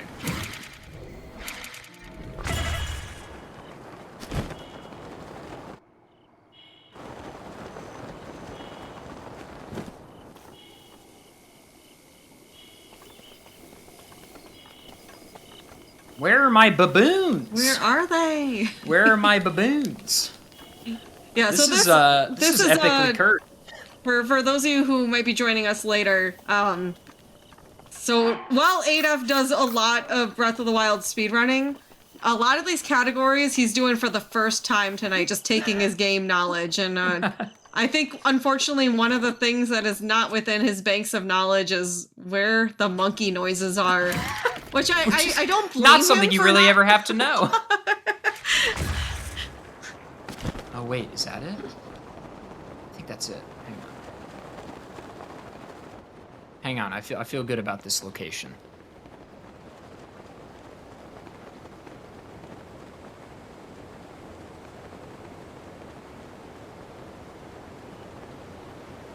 I've got a good feeling. Okay, this is totally where monkey percent usually ends. Yes! Time! I found them. I found the monkeys. They've been found, and I have become monkey. So you're gonna PB this tomorrow, yeah? Sure. I can do. We can just keep the timer going instead of resetting it, and let's do become crab percent, which is a brand new, never before seen category that Ray has requested. I have an idea for how to do it. We'll just start it in 3, 2, 1, go. This is become crab percent. This is gonna become the new meta, I feel. Here's what I'm thinking. You're gonna need to make a tournament. To get people into this category? Yes. So I'm thinking, what do crabs eat? And I feel like crabs eat a lot of different things, right? There's a lot of things that crabs eat. Crabs eat fish sometimes. Crabs eat snails sometimes. Crabs eat bugs sometimes. Crabs eat seafloor vegetation sometimes. So I'm thinking, you know what? Actually, I'm not even going to come here. Let's go here. I'm thinking we feed a crab, or we put a snail in front of a crab, and then we also eat a snail in front of a crab. Oh. We make a crab friend. Yes, We become a crab my... and make a friend at the same time. Yes, this is my... This is my new favorite category. Yeah, we have devolved even further. So we said monkey's not good enough. Monkey still leads to person too fast. So instead, we're going to go even further back in evolutionary history. I'm going to act like I'm an evolutionary biologist for a second and just pretend that crabs and monkeys are in the same family, or the same phylum or whatever even, but they're not. But let's just act like they are. And we're going to say that we're going to go further back in evolutionary history to the crab. That's our goal. And there's only one place in the game where I, like, know I can find snails and crabs 100%.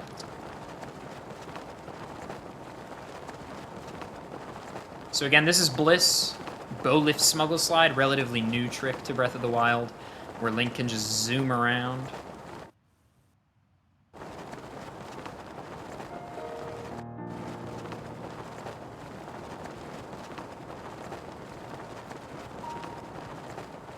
Who's a monkey? Everything now, crab.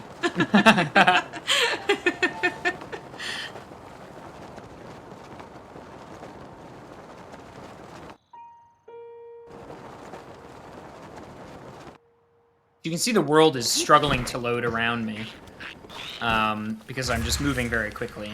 It's kind of a byproduct of Bliss. This is actually kind of a stinky area to find myself in.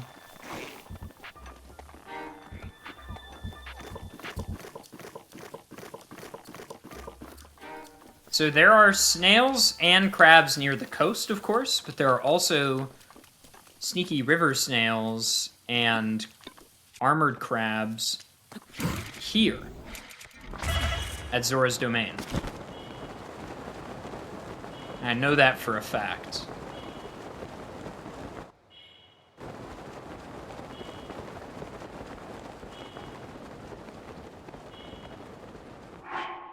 Let's eat all our bananas. We're not monkeys anymore.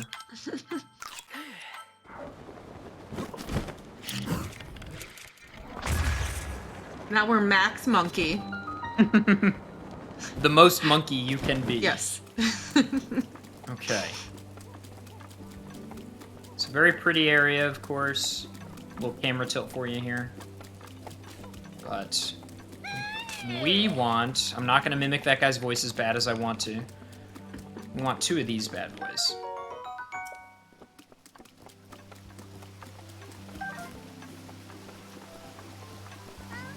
Yes, this is the latest patch. In fact, the patches of Breath of the Wild have never really patched glitches. They've kind of just made the game faster, which is great. Okay, where are my crab friends? I know you're here. Did none spawn? That's actually so unlikely. I'm gonna open the shrine and exit and re-enter. Or re-enter, or enter and exit, I should say. In hopes that we spawn a crab, because there are, like, always crabs here. You believe you're gonna get a bad time because of bad RNG? I know, tragic. I don't think there are crabs in the Goron area, no.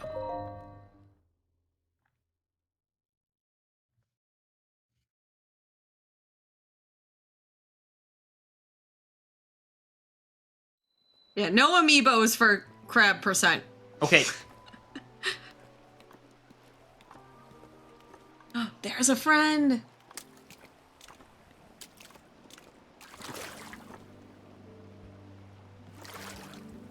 I can't crouch in this. Hang on. He's coming out of the water to be your friend. Here you go. And I'll have one too. Time. Just me and my guy. Oh. Me and my guy kind of hanging out. Just All right, me and my friend. I'm predicting coming soon to an 8F stream near you. Become crab. Crab percent. Become crab percent tournament. Here, Chat, this start is me practicing. This is me opening my claws.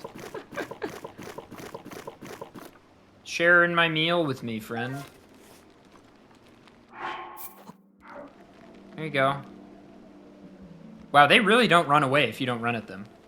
Oh, there he goes. No! Alright, he's on to a better life. Alright, we'll do whatever's next. He was scared of the giant crab next to him. I don't blame him. Understandable, I'm very big. Alright, chat. Now the category you've all been waiting for. Butter dog. Dog with the butter on him percent. True. It's finally time. It's finally time, Finally everyone. time. Do you know what is the history? What is the history of this category? Do you know? I don't. This is one where I don't know the history. But I can tell you that it definitely started to exist after the meme that existed maybe midway through last year. It's the video of the guy and he's walking up to his dog and his dog has like literally just a stick of butter on his head and he goes, "Butter dog, dog with the butter." And so at that time, somebody made a Breath of the Wild speedrunning category because they realized, hang on, you can not only acquire and hold and drop butter, but you can also find dogs. So we are going to find a dog, place butter on his head or on him, and then that'll be it. And Ready? I'm sure the other question a lot of us are wondering is, will we pet the dog? You cannot pet the dog in Breath of the Wild. I forgot about that, and now I'm sad about that. I will try to get him to roll over, though. I will try. Okay. That will make it up to me. All right. 3, 2, 1, go. Okay, so dog with the butter dog percent, etc. is very easy, especially now with Bliss. I'm not going to take the quote-unquote traditional route because I don't really know the traditional route. I'm just going to find a stick of butter in a way that I think is fast and go from there. Yeah, again, chat, Adef is a Breath of the Wild runner, but these are all category extensions that he has never run himself or just taken a speedrunner who has the knowledge of the game to try to complete these as fast as possible. Yes. Truly, this one is quite something. I saw it on the list of category extensions and couldn't pass it up. It's too good. Oh yes, the traditional dog with the butter route. Yes, as opposed to the more Renaissance era dog with the butter route. Now, you'll note that the more contemporary route definitely differs substantially, but, you know, we see a lot of the same dog with the butter motifs present. So I'm gonna get some food just for safety, go down to Magnesis, and the run truly begins now.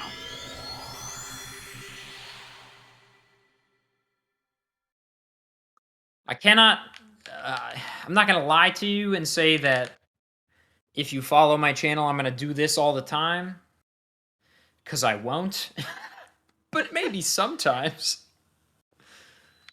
Postmodern butter dog runs, I'm more of a brutalist butter dog runner myself, but I do understand the modalities. Okay. So we're gonna bliss to Rito Village, because there is butter there, and there's a dog elsewhere. I think you can buy butter at one of the stables, which is obviously faster than what I'm about to do, but I'm not looking anything else up, because looking up where the monkeys were was dumb.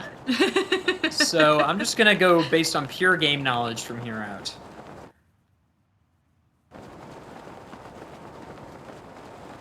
How many dogs are in Breath of the Wild? There's a dog at several stables, but not all of them. I think there's like 9 or 10.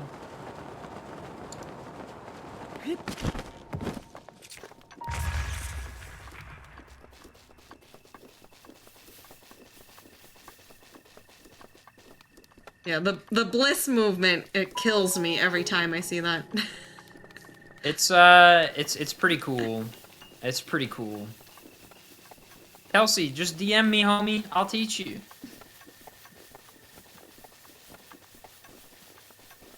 It'll take one evening, if that. Okay, we'll use this as a little bliss stopping point.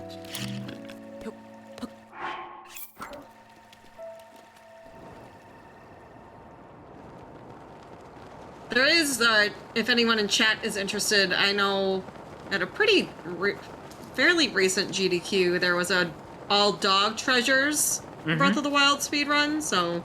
That was SGDQ 2020. I think that was 2020, yeah. By Limcube. Great runner. Great Breath of the Wild runner. Highly recommend that run. Now, All Dog Treasures is vastly different due to Bliss, of course. But still, super cool. Also, honestly, I think the run was cooler back then because bullet time bounce was such a huge part of it, and BTB is really cool. I haven't done any today. I've essentially fully removed it from all the categories I do in favor of Bliss, because Bliss is easier for me. See, I let go of B there.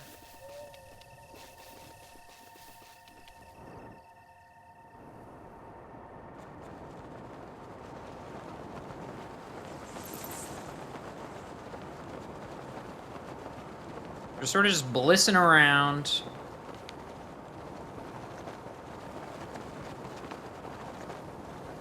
Can I make it up the hill? No.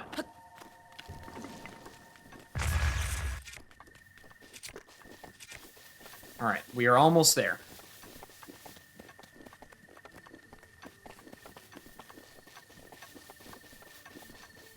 Fun fact, the person that does Limcube's emotes also does my emotes. Okay, I'm gonna get a sword just because I'm tired of aiming with that one. So I'm just persnickety about that, but there's a cool bliss spot right here that I know from all dungeons.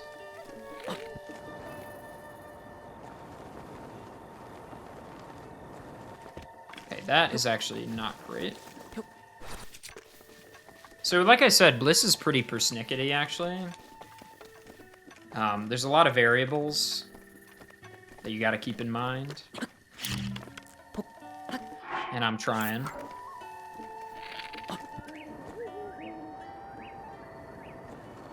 Discord's probably cutting it out, but I am really actively flicking my controller when I'm doing this.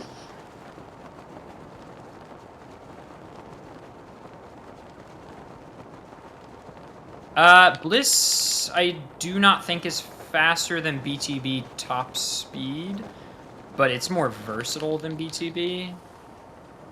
And it's also, like, less annoying to set up. Like, Bliss is super easy to set up. My favorite Pokemon is not Blissey, no, it is Aggron.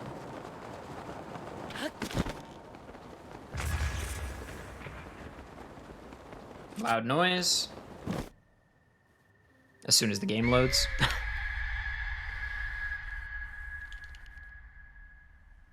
Okay. So we are here. We can buy butter now. Yeah, it's a very Hess-style name. First step, yes. Attain butter. For Why butter Aggron? dog. I don't know. I don't know why Aggron is my favorite. But it always has been. Ever since I played Sapphire at release back in, what, 2003? I just thought Aggron was so cool. And I still feel that way. So that's why all of my Twitch emotes are Aggron.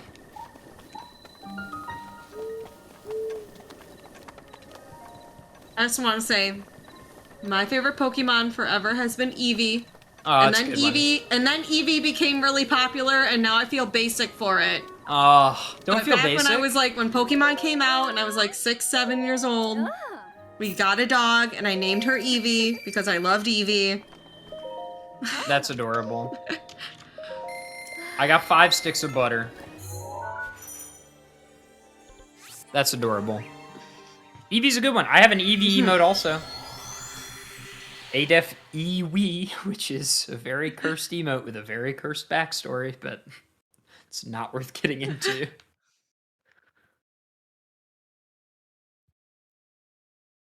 Where are my Eewees at in chat?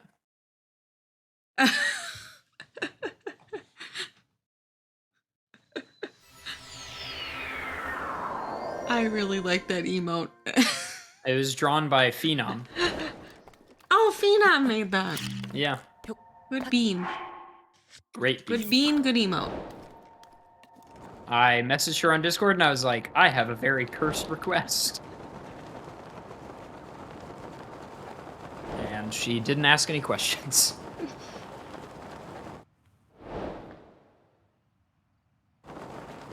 Oh, Litwick is a great Pokemon.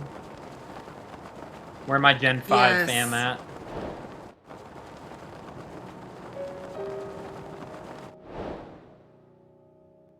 Come on.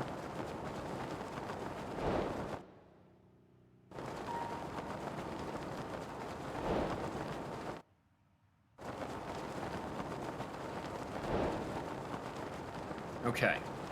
We have found the place where the dog is.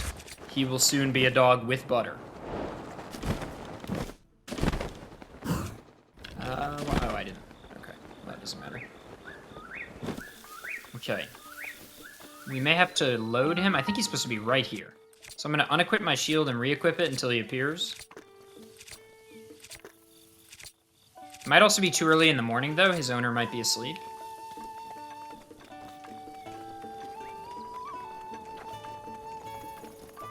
Let's see here. Where's the dog? Oh! Dog! Oh, no. Stay in one place. He's gonna crouch right there. Okay. Boom, time. The dog has been butter. Whoa, yeah. What a good boy. He loves the butter. How could you not? He's the dog with the butter. Dog with the butter on him. It's the dog with the butter.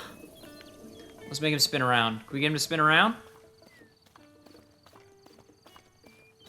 Do it. Come on. No, come on. Spin around. Oh, little sneezes. Oh. I didn't even know you could get them to do tricks. Link about to throw up.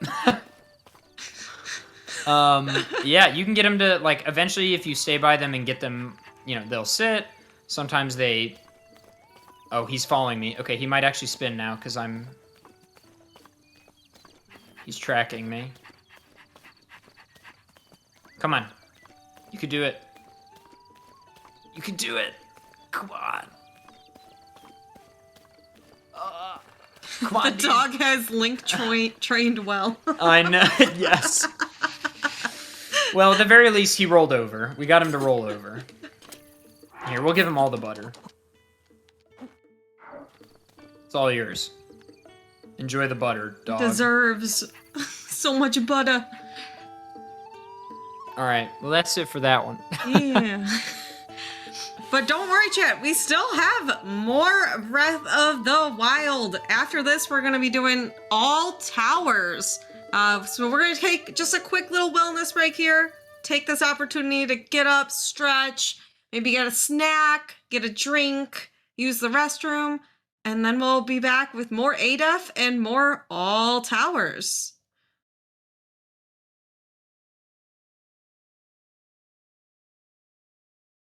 Hey, all you cool cats and gamers! Welcome back to No Category Left Behind, the GD that showcases category extension speedruns. I'm your host, Nuclear Reaction, and tonight I've got ADEF with me doing some Breath of the Wild category extensions. We've already gone through quite an array here. We're ending off here with our one last category for y'all, all towers. Before we get into that, though, I do have a few announcements. Alongside our recurring shows, GDQ Hotfix also has multiple week-long events with Frost and Flame Fatales. These women-led events are twice a year supporting other great charities. Frost Fatales is February 27th to March 5th, so use Command FF in chat or go to gamesdonequick.com/framefatales for more info. Also, stay tuned after this run for Community Spotlight featuring a Monkey Ball Banana Mania showcase.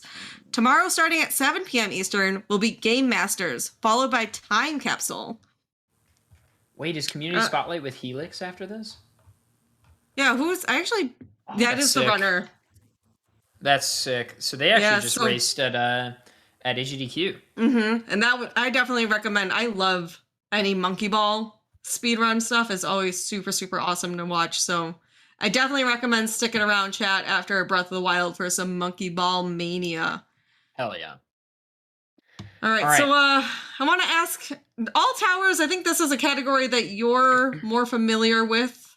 Yeah. If I'm not mistaken. When's the last time you've run this category? Probably 2 months ago. Okay. But again, in a traditional RTA setting, I would start from a fresh new game, do the whole plateau, and then do all the towers. But of course, in interest of time and in interest of not boring everybody with the plateau 100 times, I'm starting from this pre-made file at the end of the plateau, right after the paraglider, where I haven't picked anything up. So unfortunately, the Great Plateau Tower will already be risen, but the rest of them we will go through and do. So the goal, no rules, just raise all the towers as fast as you can. All right. Well, I'm ready to go whenever you're ready. All right, let's do it. 3, 2, 1, go.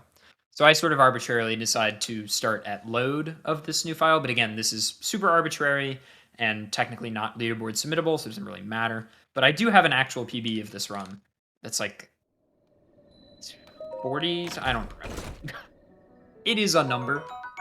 But obviously, our goal being all the towers means we're going to be all over the place. And we're going to need quite a few resources to make this possible. And one of those, actually, I'm going to make my life a little bit easier and get a handful of things I wouldn't normally get, just for posterity's sake. Oh, I could also get... I have an idea. Regardless, I'm going to get an extra stamina wheel. It's just really nice to have. And we're going to be blissing all over the map. So I'm going to get just a handful of things here on the plateau, and then we're going to move right along. So again, we've been going at this for about 2 hours now, and I've done like 7 other runs already. But if you missed any of them, or even if you didn't, my name is ADEF, and I am a 3D Zelda speedrunner traditionally these days. I speedrun all the 3D Zelda games from Ocarina of Time to Breath of the Wild, though I've been on a pretty big Breath of the Wild kick the last year or so. And you can find me at twitch.tv/ADEF. It's just ADEF, all lowercase. We have a good time over there, and I'd really appreciate your follow. It's free, and it supports me more than you know. So yeah, check it out.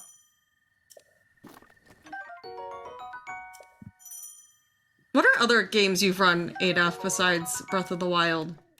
So I've done all 6 3D Zelda games. I have done the first 4 Mega Man games. I have speedrun Hebereke, Block Dude for the TI-83 graphing calculator.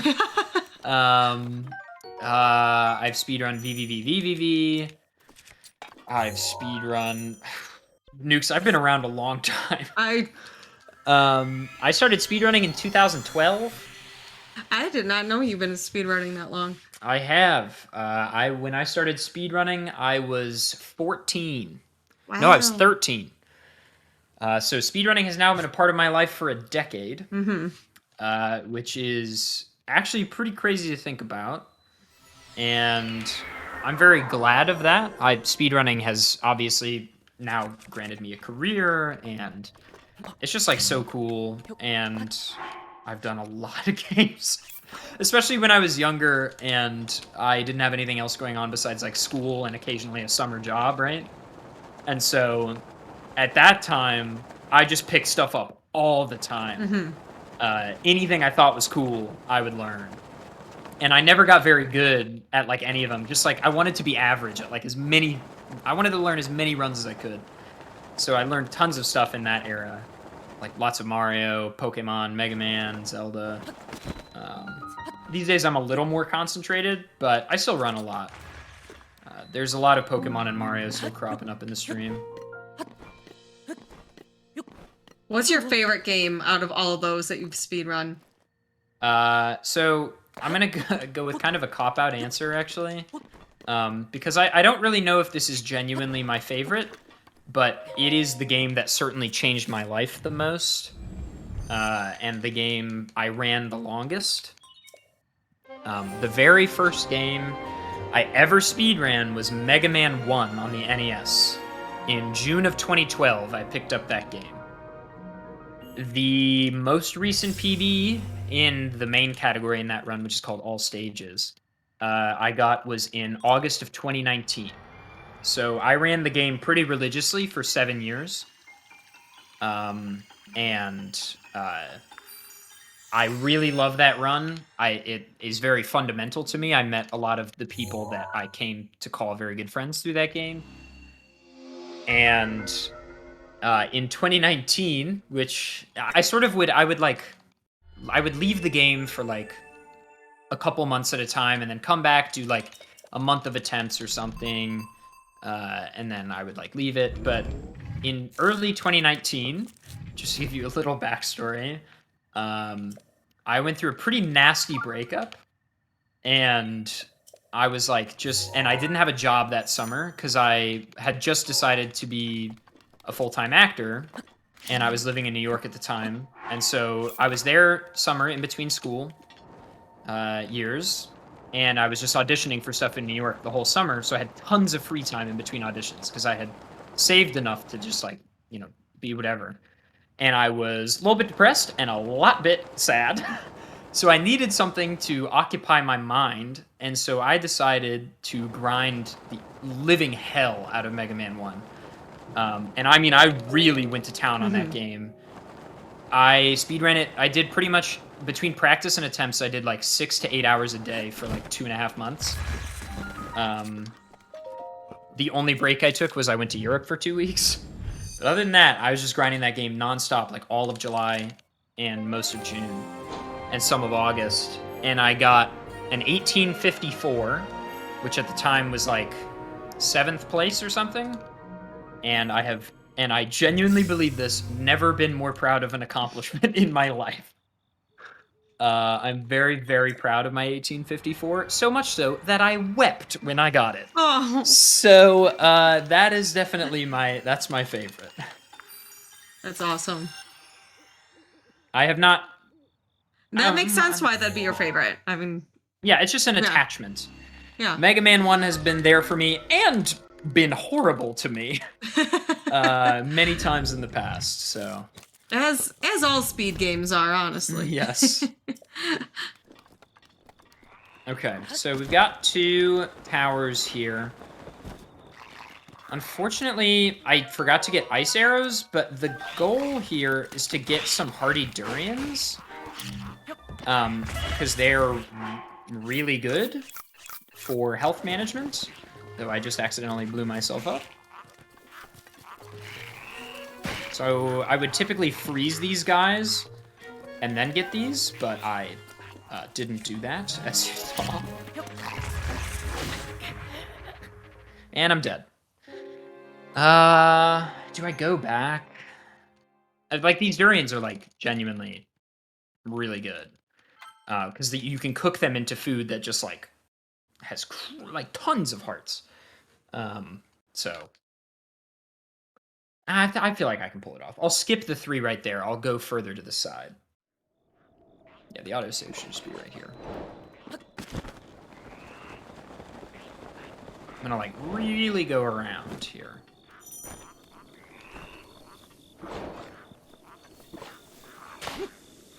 Also, chat, I have been posting the link to his Twitch, but please make sure to go give Adef your follow. He definitely deserves it. Is doing a lot of Breath of the Wild speedruns right now. So if you're enjoying this content tonight, please go drop him a follow, check out his content. You won't regret it. Thank you.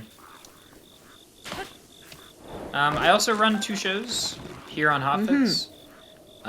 Challenger Approaching every other Friday night, and PB Precipice every other Sunday night.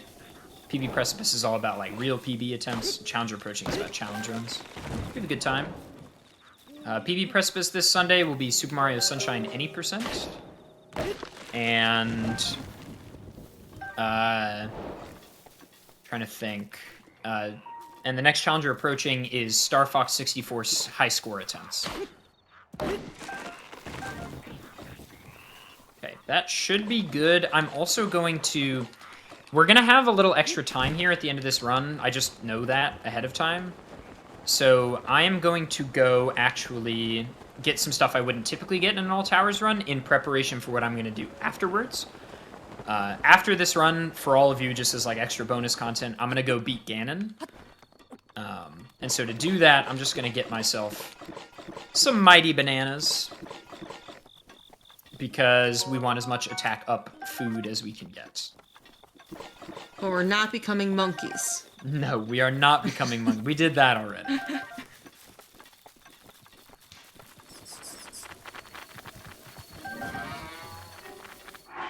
How many do I have? 12, 3, 4, that's 9.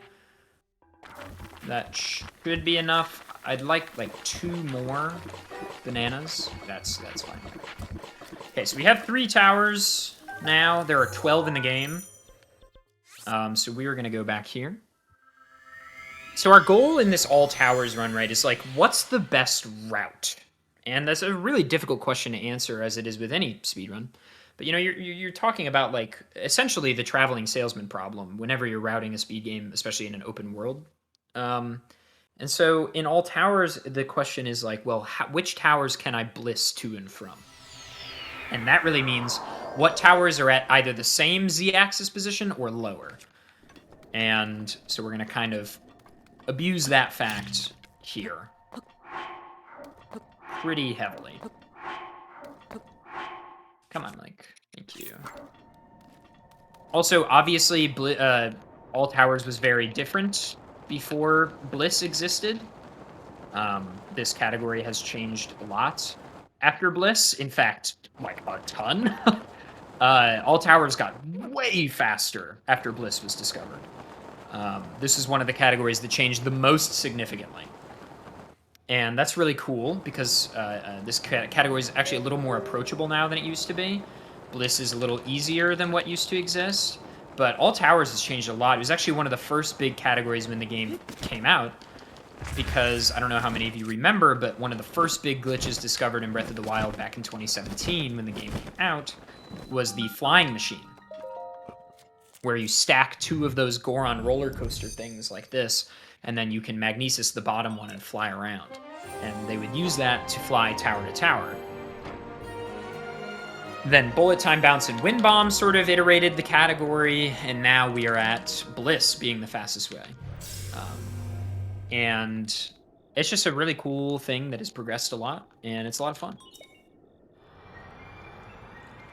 Are you able to give like a little TLDR about what Bliss is for our viewers who are just now tuning in? I'm having a lot of questions about what are you doing? Yeah. So the trick where Link is flying across the world is called Bow Lift Smuggle Slide, or Bliss for short, BLSS. And it is relatively new. It did not exist until late last year. Last year being 2021. Scary, I know. But it is a super versatile trick. And basically what I'm doing, and you see me doing it right here, I am doing first what's called like an item smuggle, basically, where I am holding the bow or like a bow lift smuggle, where I'm holding the bow and a holdable item at the same time. Great. So we know that. Then I am jumping into the air, and I am pausing like 2 to 3 frames or less after I drop the bomb with B. And right after I drop the bomb in that 2 to 3 frame window, I unequip my shield. And this just so happens to put Link in this kind of funky state where he... actually, you know what? I'm gonna get a couple things and cook more than I normally would. In this, like, funky state where he's holding the bow in one hand and now the bomb in another hand. And this is really cool because when we, like, then pull the bow, press B again, we're now in an extra weird state where if I climb up onto a ledge, Link will stay in midair.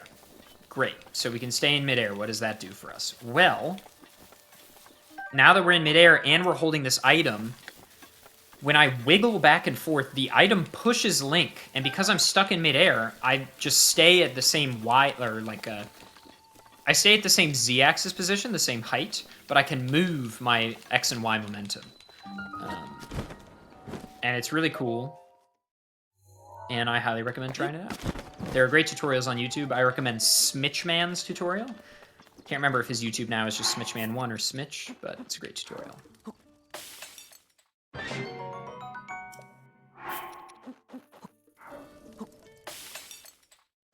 So we got a little bit of a cooking segment here.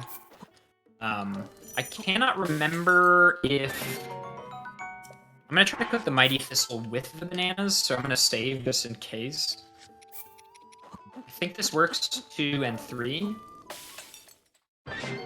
Is this cooking just for Ganon afterwards, or is this also for the towers? The durian cooking is for the towers. But the banana cooking and everything else is for Ganon.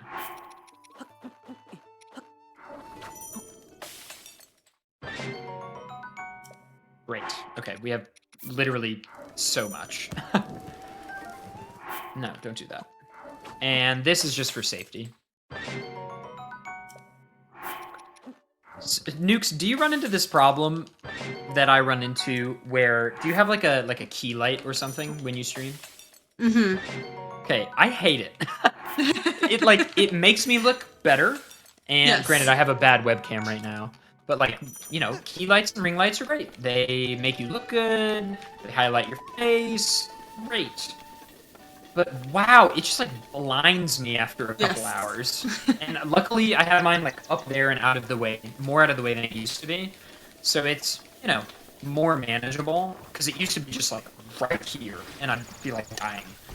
But yeah, I'm not a fan. I'm actually gonna do something just for myself. I was say I can't stream without mine now because it just makes such a huge difference. Oh, same. Image wise, yeah. Okay, I'm gonna change my lights to be more the color of my... It's not gonna look as good, but my god, my eyes were feeling very bad. So I'm kind of going slow here for like no particular reason, honestly. I should be moving faster. I just was like, I don't know, I'm kind of improvising a little bit. But now we're schmoovin'. Now we're schmoovin'.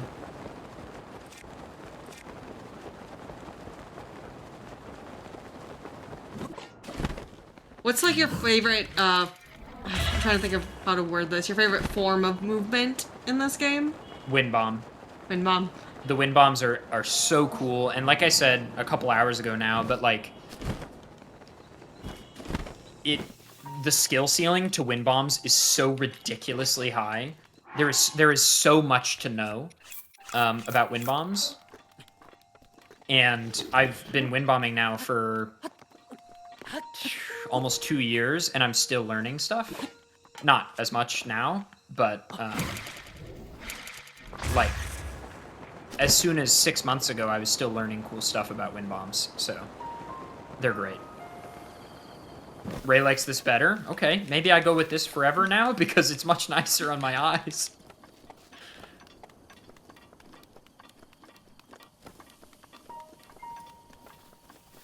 The previous one was just, you know, gamer lighting. For the gamers. By the gamers.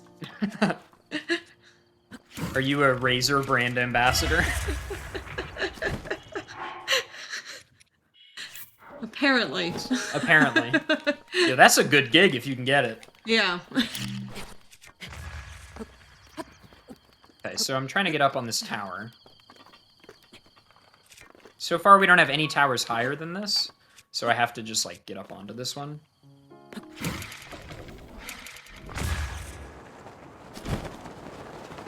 That'll work. I'm actually gonna... I'm gonna get up on this thing.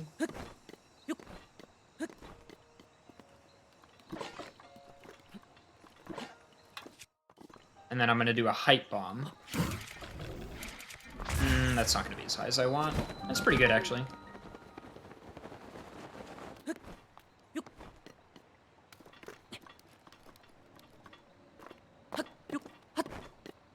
Okay.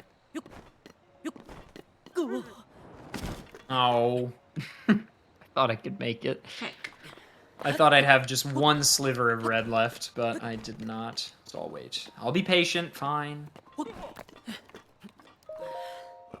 Okay. So the next tower we're gonna get after this one is the Akala Tower. And the Akala Tower is the highest tower and one of the highest points in the game.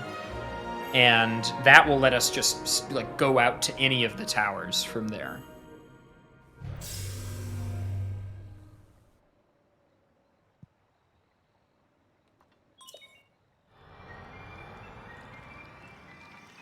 Patience in this economy?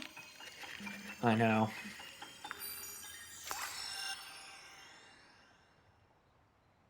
Okay.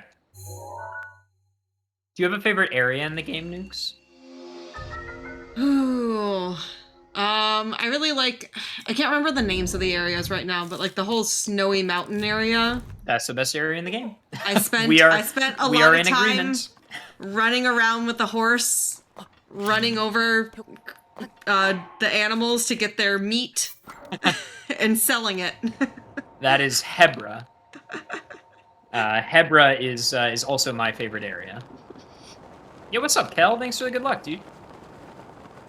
Kel, there's been some cursed gaming. Some cursed Breath of the Wild gaming today, but we've been having a good time.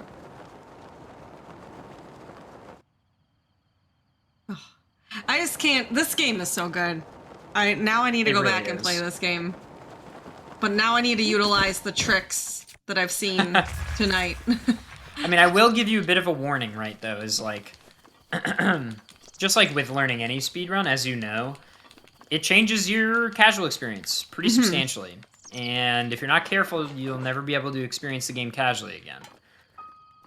And, you know, unfortunately, I'm at that point, but I have found another way to love the game, Yeah. and that's great. That's a really bad wind bomb. See, I look at it as just it's a way to kind of extend your enjoyment of a game, you know. Right. No, I feel that. But, like, there are certain games I won't speedrun, even though I really like the speedrun. Because I like to experience them casually, like, once every few years. Yes. That's fair.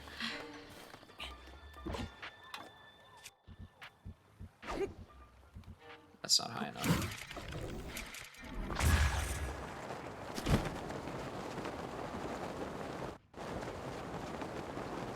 Yeah, I see the comment. Randos really help with that. That's I only stream Ocarina of Time Randomizer, and that's the big reason why I love that game. And Randomizer just gives it a breath of fresh air. Yeah, it is. Randos are such a cool revolution, especially for streamers, I feel like. Because it really is a fresh way to experience the game. Especially a more traditional rando like OT rando, where it's just so different every time. I'm gonna use one of my stamina foods. That's why I brought them.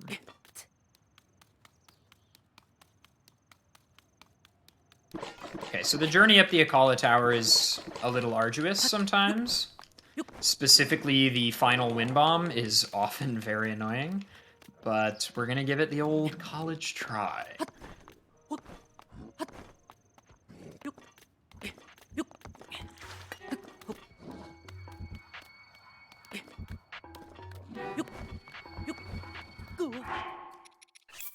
No, think.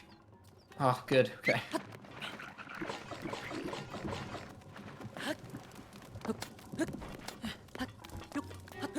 Okay, this is the wind bomb I dislike. Basically, we can't just wind bomb straight into the tower. So I need to sort of wind bomb around it. Like this.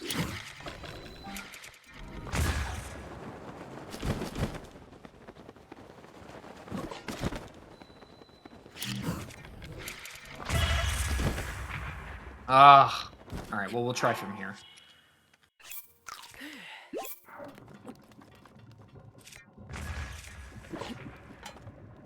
So another big problem, right, is that the tower is just at an inconvenient place compared to all these ledges. So, like, a lot of the wind bombs will take you into the tower, and if you just hit it and bounce off, that's obviously not very helpful.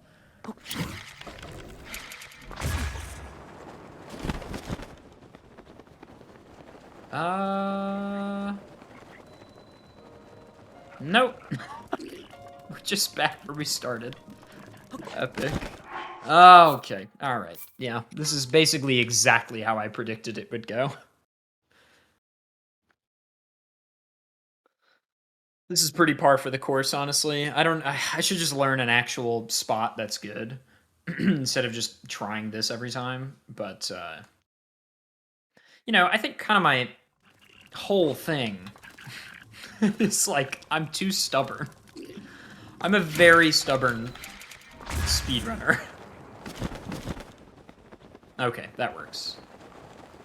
Okay, the Cardinal North Wind Bomb as a height bomb works just fine.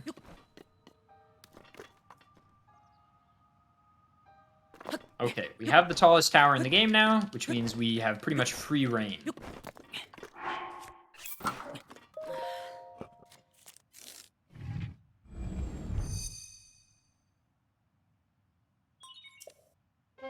Yeah, you can kill Ganon whenever. My any percent time is 35 minutes. So, yeah. From start to, you know, start of new file to the end of the game, my PB is 35, and that's actually a little bit slow.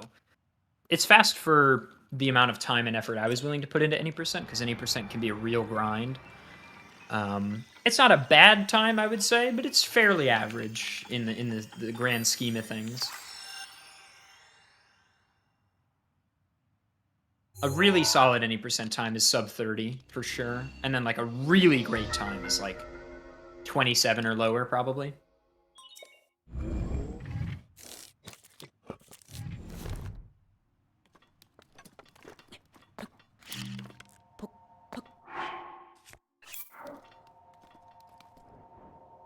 All right, Elden Towers first.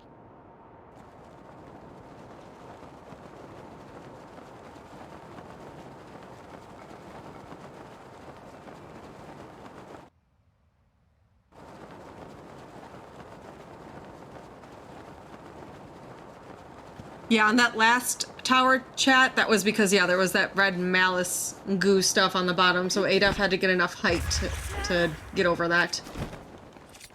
Mm-hmm. That's exactly right.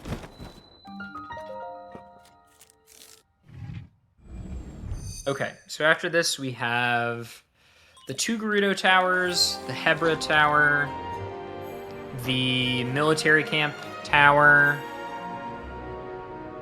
the Tabantha Tower, the, like, Thundra Plateau Tower, the Hyrule Field Tower, and the Hateno Tower. I guess it's called, Necluda.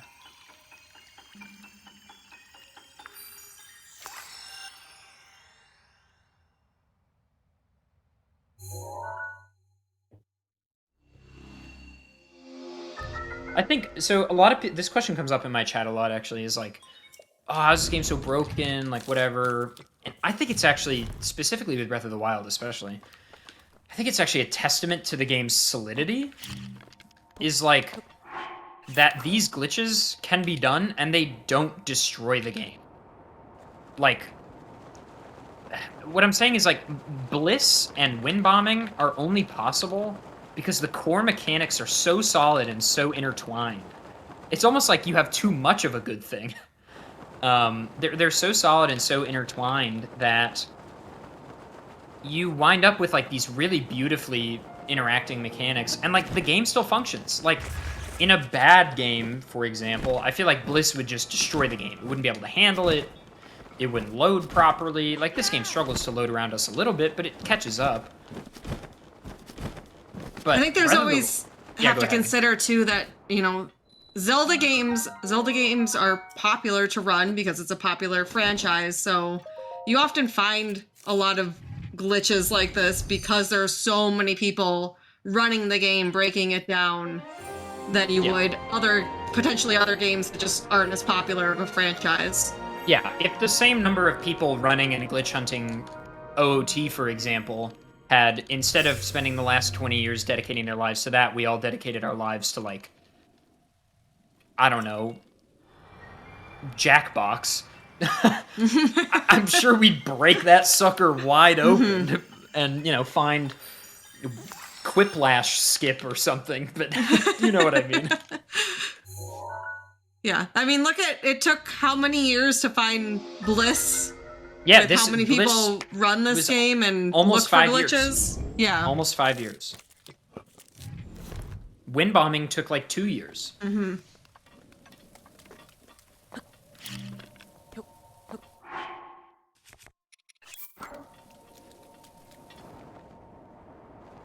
So I picked up that Royal Claymore, which a lot of people don't know is up there, I think.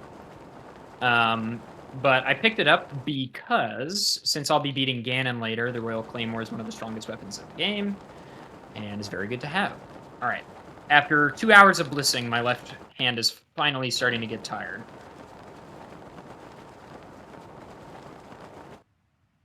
This game came out in March of 2017, so yeah, 5 years, about a month and change from now. Which is really scary.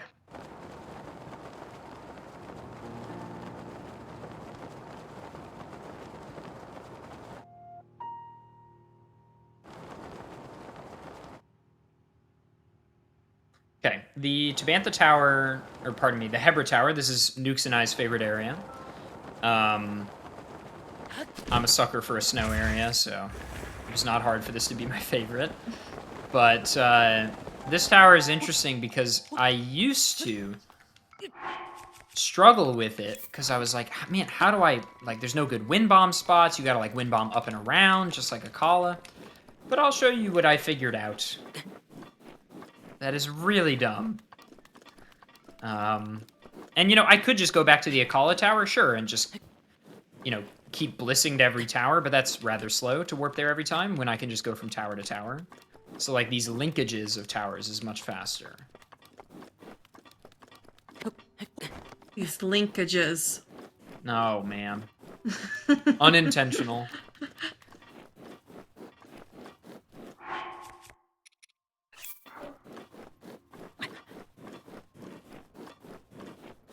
Okay, check it out. I don't remember exactly where I do this, but it should work almost anywhere.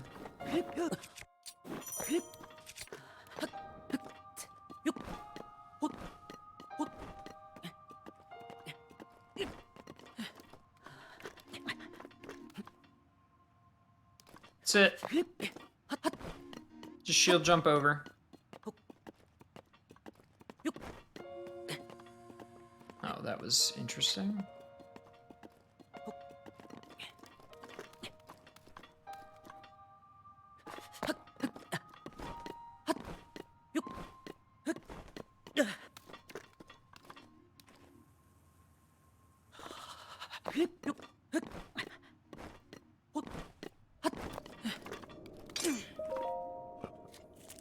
Okay. There's only like one more kind of tricky one left. But I honestly might bliss there from the Akala Tower. Even though it's a long bliss.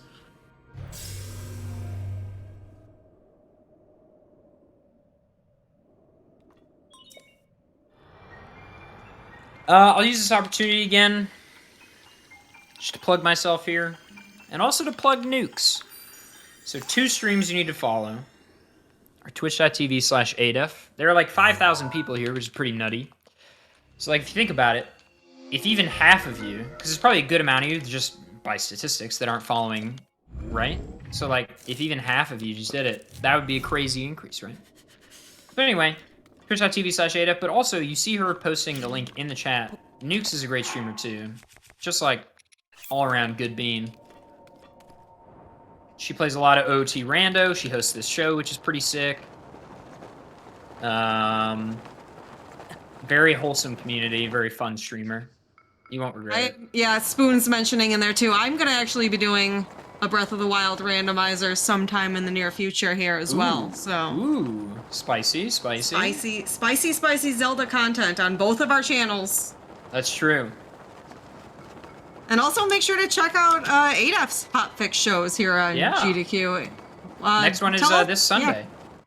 Yeah. This Sunday. And what's that show gonna be? PB Precipice is this Sunday at 1 p.m. Eastern. Reed_QT will be doing personal best attempts of Super Mario Sunshine, of which he is a stellar runner. And then next week, Challenger approaching on Friday, will be Star Fox 64. So lots of cool stuff.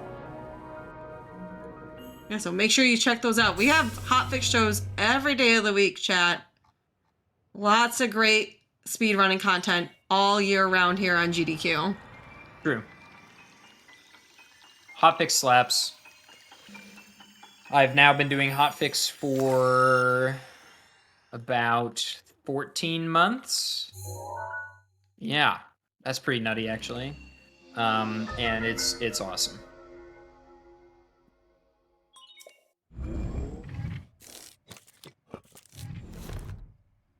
Okay. So I could... Should I do this for safety? Yeah, why not? I really don't... Okay, well, I really don't need these, but... Oh, you know what I could do? Ooh. I just had a really good idea. If I do say so myself.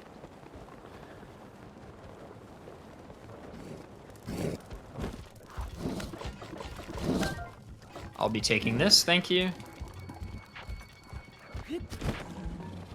So that's another Royal Claymore to add to my collection.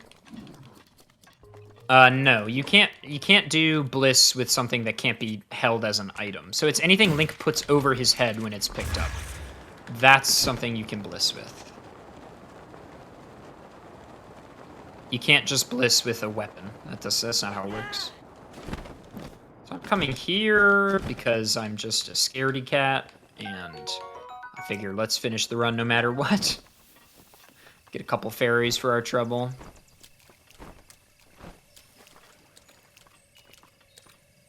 Wait for its little sine curve to come on the downward trajectory. And I missed it. Whatever. Whatever, dude. Okay. Well, now it's actually kind of slow to do this, but we'll do it anyway. That fairy just knew that you didn't need it. Yeah. It's just confidence. Yeah. You know, confidence I need to have in myself.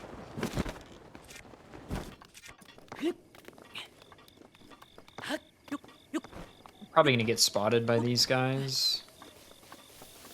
Oh, there's no guys. Okay, well. That's, you know, pretty helpful.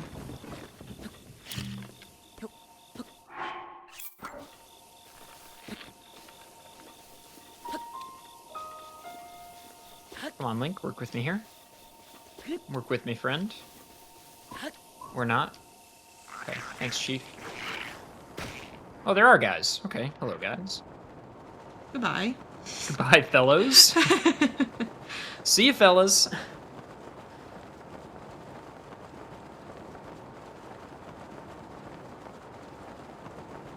Ooh, the tower is trying to load. You can see it over there. Only the outcroppings have loaded so far.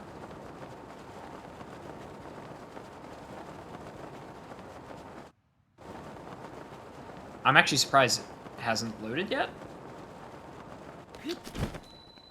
This is okay. There it is.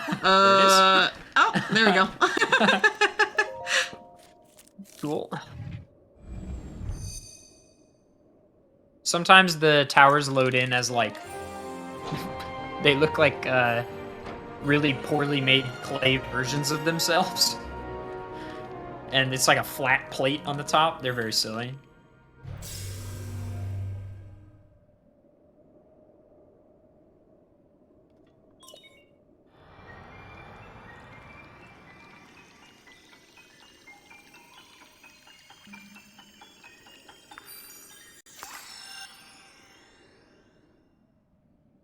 Okay.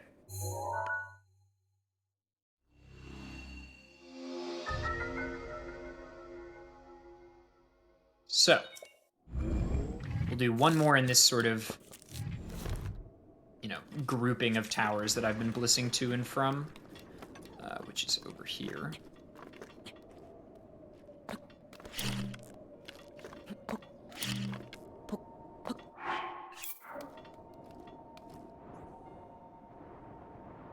The famous Guardian Tower with all the snipers. Oh, I dropped the bliss. That's actually pretty unfortunate.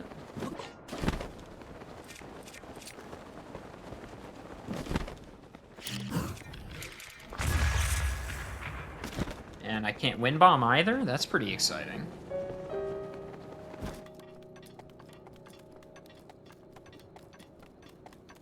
Might actually be cutting it closer than we thought here. This run is taking a lot longer than I thought it would. I've already blown past the estimate. Well, you did a bunch of extra stuff That's that you true. didn't That's intend on doing initially when you gave me that estimate. That's... Thanks for the the support. I mean, it's true. Just a fact. Get out of here, boys. I'm busy.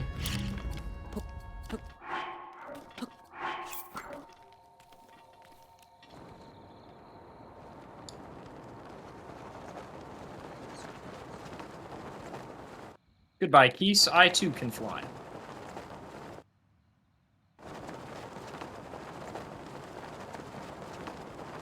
Okay, we have 3 towers left after this one.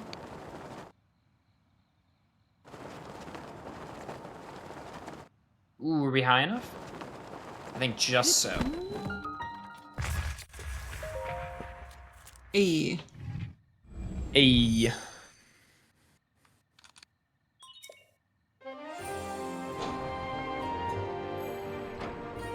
Yeah, this isn't Mercy Kill that we're watching. This is no category left behind. So we're not going to leave it behind and Mercy Kill it. No. Okay. Smooth as butter. Butter dog? Butter dog. Dog with the butter on it? Yeah.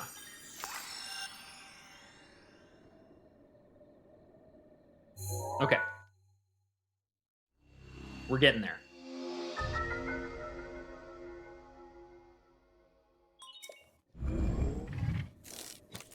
Wait, did I miss a tower? Oh no, Nakluda. Yeah, I was like, doesn't make much sense.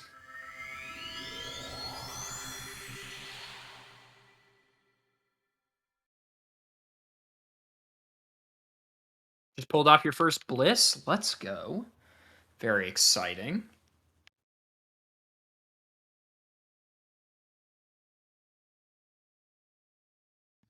Yeah, I'm just going to change this estimate here. Yeah, to change all it to towers plus Ganon, plus kill Ganon. 'Cause that's what we're call doing. it an hour 15. All right. That's more accurate then.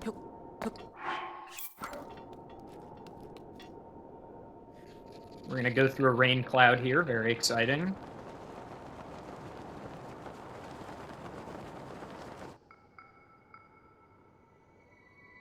Probably pretty close to the speed cap. Yeah, just to catch up, everyone, this is the last Breath of the Wild category for the night. This will all be uploaded to the GDQ YouTube channel, though, so definitely recommend checking it out. We did a total of, what, 9 different 8. categories tonight, including butter dog, dog with the butter on him percent. Definitely a great watch and worth your time if you missed out on it. Can I be super annoying? Can you be super annoying? Yeah, there's an S missing in the title on. It just says all tower, which is all really tower. funny. Oh, I know it says plus kill Ganons. Ganons. I grabbed the S. See, I didn't see the extra S. I put my cursor before the S in the towers. That is great.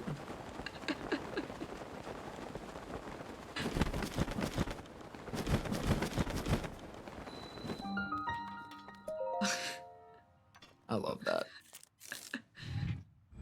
I mean, I guess there's kind of multiple Ganons. Yeah. Oh, I have to kill all 4 Blights and Dark Beast and Calamity. Yeah. Depending on how time's looking, we might just finish on Calamity instead of Dark Beast, because it doesn't really matter. And Dark Beast is essentially just an auto-scroller, so...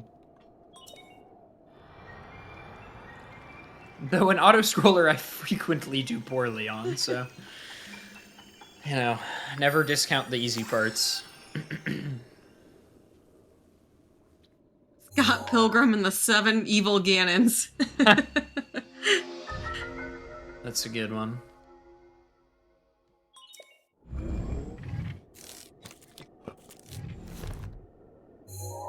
Okay. Now let's go from here. This is smarter.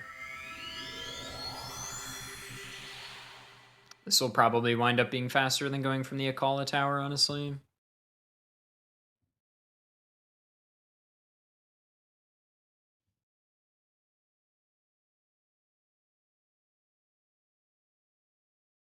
Nukes, thank you so much for having me on the show, by the way. Thank you for coming on my show. That's good fun. I'm really happy to be showcasing Breath of the Wild. This has been a great bunch of just wacky categories, and I've really enjoyed it. I was like, you know, I really put off deciding what runs I was going to do for a long time. And then I finally was like, I'll figure it out. And this dumb assortment is what I came up with. It's been a great assortment. Well, I'm glad. Again, chat, I did just put that link, but make sure you give our runner Adaf a follow. Lots more of this type of content on his channel. Lots of me hurting my left arm by doing this trick. That much I will tell you.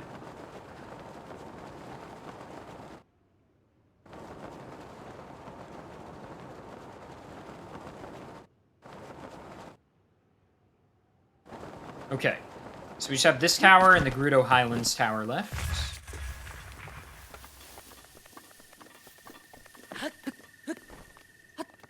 And luckily they're super easy to bliss between, but I need to get up there.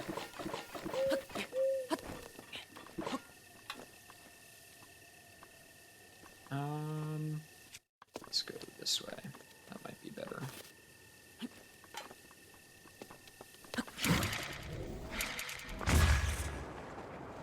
That was sick. I'm not gonna lie to you.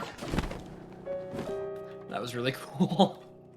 I like did the wind bomb while running, which is not usually doable.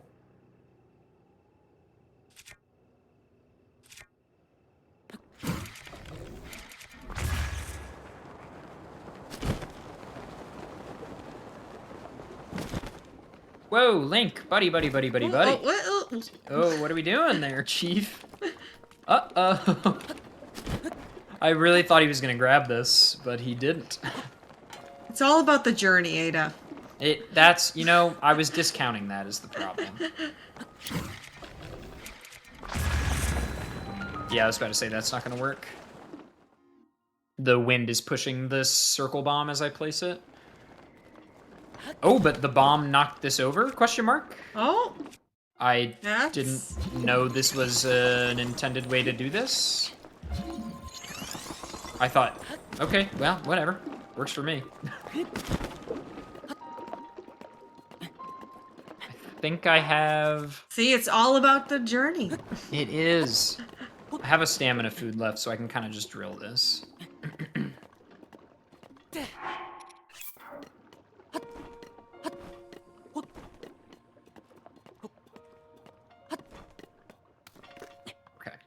This is the last tower I was even semi-worried about getting. Like, not worried, but, you know, the only difficult one left that you have to, like, get onto via means other than just blissing. I frequently find out new things about this game. Like, genuinely every week something new happens to me that I've never seen before. I could definitely see that in a game like Breath of the Wild. Yeah, I such see a that in sandbox. Ocarina of Time. Yeah. That's a game I play every single day, and there's still Yes. new stuff I learn about it. I mean, the... excuse me. The glitch hunting community in Ocarina of Time is finding out new incredible things literally every year still. Mm-hmm. Ocarina of Time is my first love when it comes to Zelda speedrunning. Mm-hmm. Okay, one more tower and then we'll go to Ganon. I have 2 Royal Claymores, which is really good, but we still need a handful of other things, including a lot of arrows that we don't have. Like, actually, a lot of arrows. We don't need... Okay. How do I want to do this?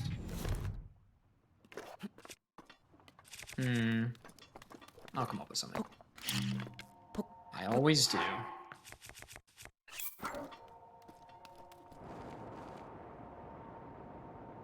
There's Boris down there, just hanging out, running around, stomping.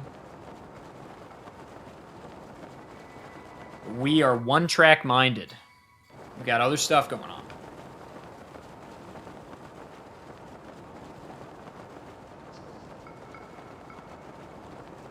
I have a chat question of what time of day does Adaf usually stream? Is that a question of me or the chat? Like, are we quizzing the chat, or do you just want me to tell you the answer? Oh, I want you to tell me the answer for chat. I stream every weekday at 4 p.m. Eastern. I take the weekends off. All right, chat. What is Adaf's favorite color? Yeah, exactly. I was like, I don't know, maybe they know.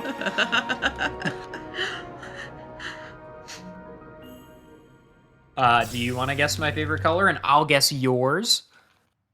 Oh.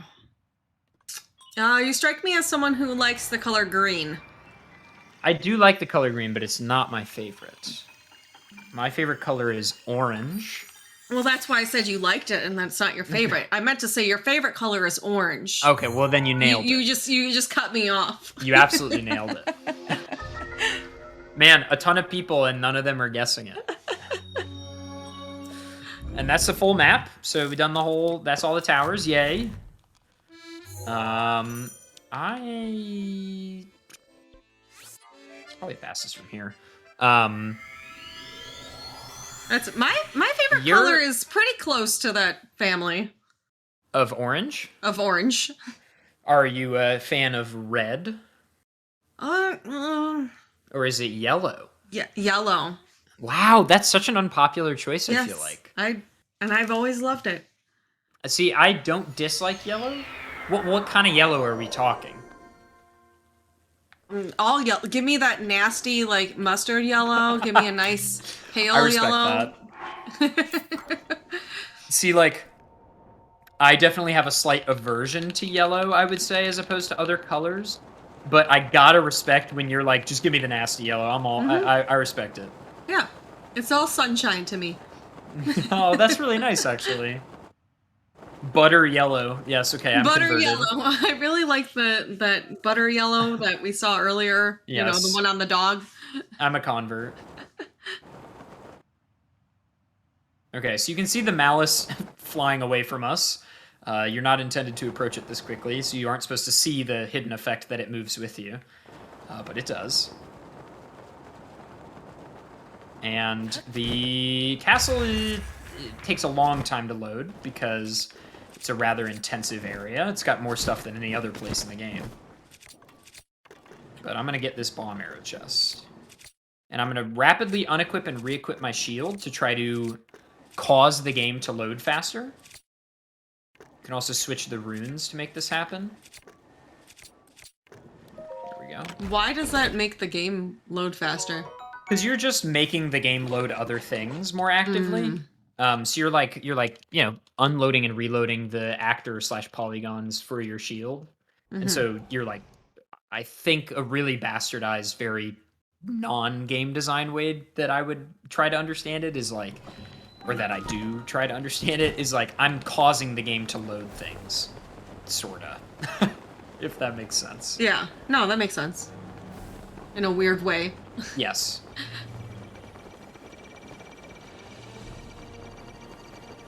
I should be fine. Okay. So now I'm gonna do the more like traditional early any % castle route. Wow, this chest still hasn't loaded, really? I'm gonna go around and do a bunch of resource collection. The goal being, you know, obviously I don't have very much stuff, so I need to get a bunch of stuff to fight Ganon. This is a wind bomb I fail all the time. Let's hope I don't fail it.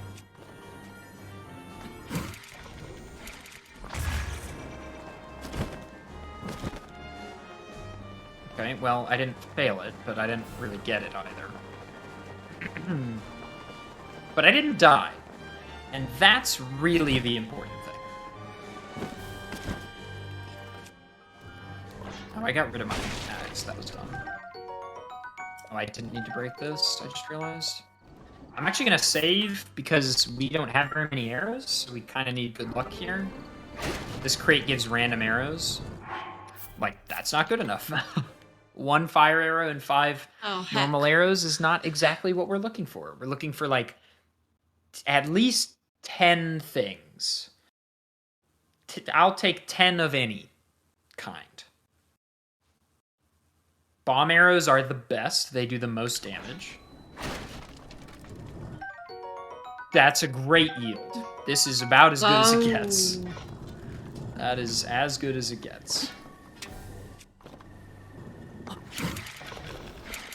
Are we Ganon ready? Oh, that is really unfortunate. My controller just killed me there. Sometimes the Pro Controller likes to do this thing where it swipes back after you... And I don't want to reload and get that fairy back because our arrows were so good. We got it the second time, that's fine. 1 fairy is plenty. But yeah, that is really unfortunate. There's like no snapback capacitor, obviously, for those of you that know what that is. And the lack of one in the Switch Pro Controller causes it to swipe back to the square bomb or the circle bomb a lot, which is really bad because the square bomb will kill me.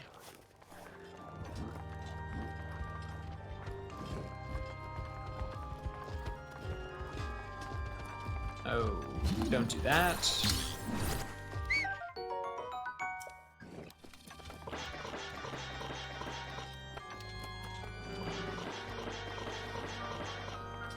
What's up, Fant?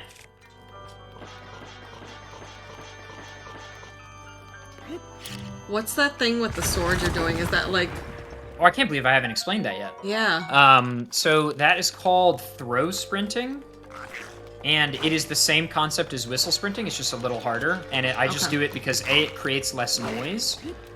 But B, so like enemies don't notice me as much as whistle sprinting, because whistle sprinting, you are whistling. Yes. Okay. And B, it is another way to like just rest my hands by doing a different action. Which is nice. I'm gonna get this just in case. And let's go back to this one again for this, I guess. Looking for more arrows here. But yeah, throw sprinting, you press B and R, the throw button, at the same time. And you also conserve stamina. It's a little more difficult to do. Also, wow, this arrow luck is like literally nuts. It's so good.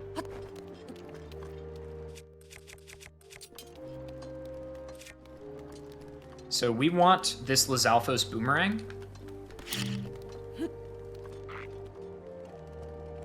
we're gonna trick him into thinking he should go look at that square bomb. It is really interesting, isn't it, huh, buddy? Anyway. We'll get that just for extra security. We're not really concerned about speed at this point.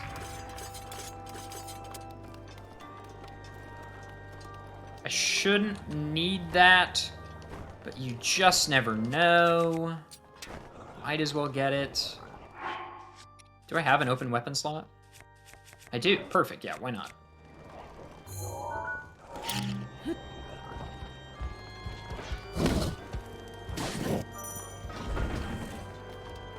Okay, I'm gonna need you to come over here so I can go get that.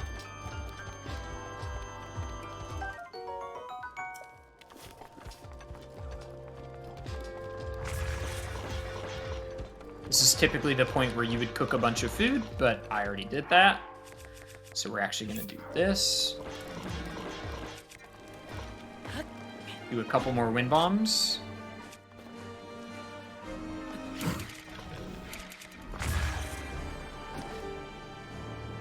That's really unfortunate. That hasn't happened to me in a long time, actually. I think I placed the circle bomb way too late.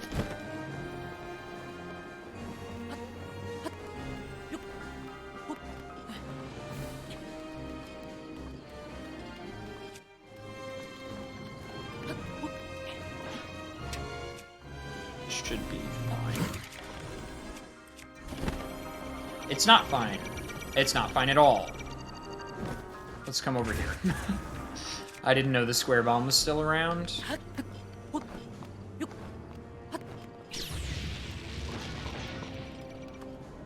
Chill. Chill, guys.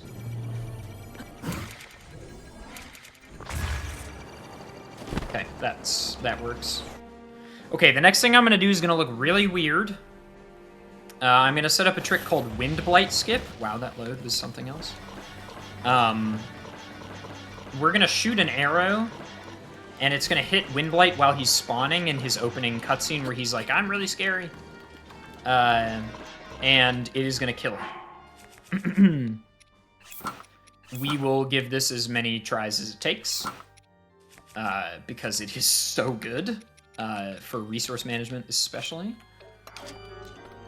Okay, here we go. I'm gonna save, and then I'll do the setup. Let's get some blesses and good lucks and stuff. You cannot die on the blights, or else you gotta do them all again.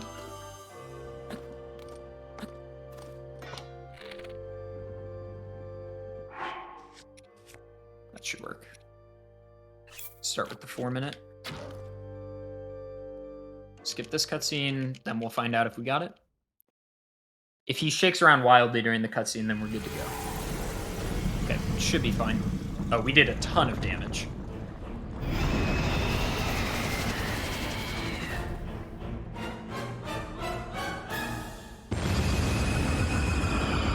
Okay, so that kills the Windblade immediately. Windblade's not necessarily hard, it's just good for resources and time. It's very fast.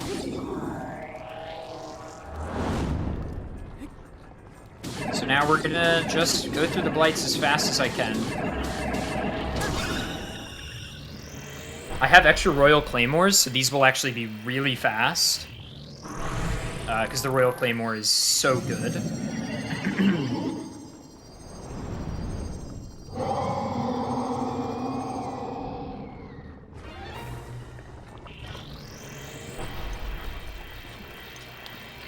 Darn. It's the least optimal position for him to go.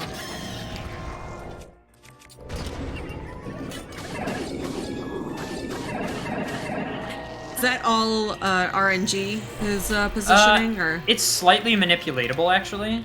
I ran over to the throne because that usually prevents him from going there, but, like, not always for some reason. Oh, thank God I dodged.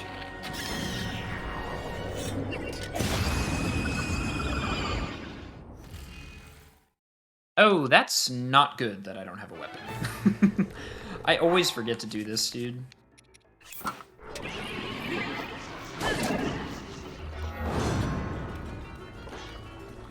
Okay, it's fine.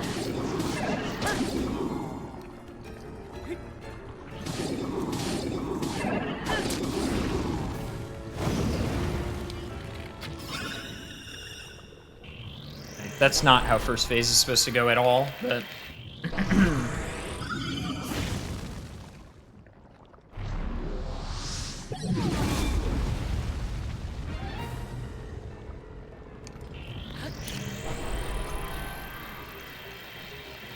Oh, my Switch friends just popping up.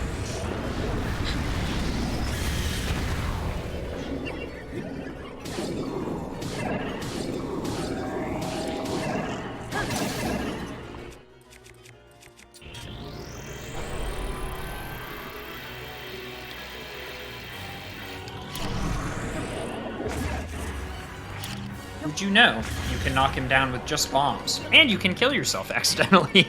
Oh. LOL.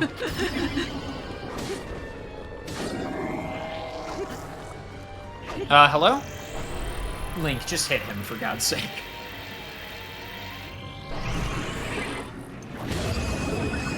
Okay. Alright. Now Thunderblight. This is not going well. That's okay. Thunderblight, we'll see if we can salvage it.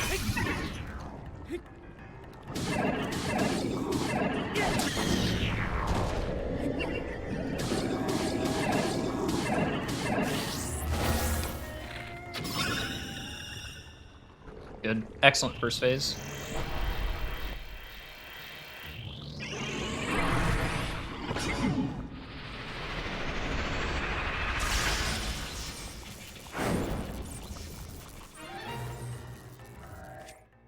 There's a really cool strat that I'm gonna do here. What is going... Stop, stop, stop! Oh my god, my control stick is not doing anything I told it to there. That was actually so strange.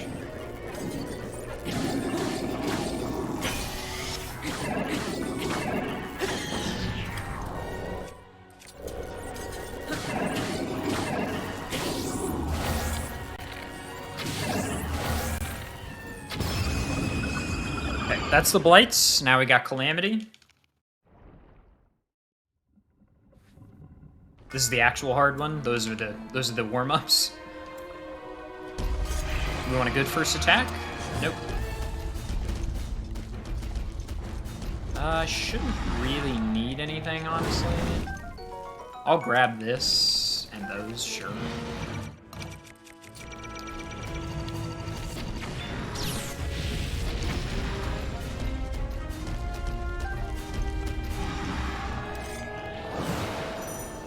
Nice.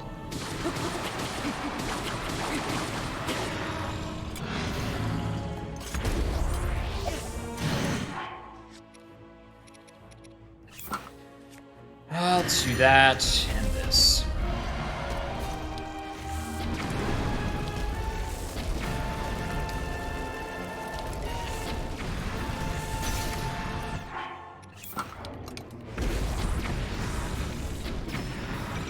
Like no headshots.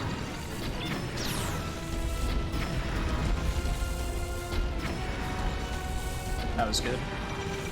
Some people lock on here. For some reason I prefer not to. Can't really explain it.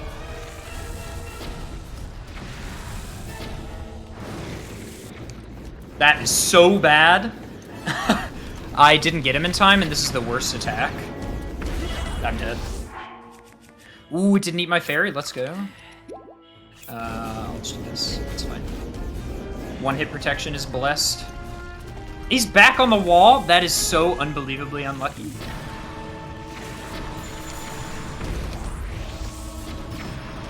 Going on the wall back to back. Going on the wall is the worst thing he can do. And he just did it twice in a row, which I've actually never seen.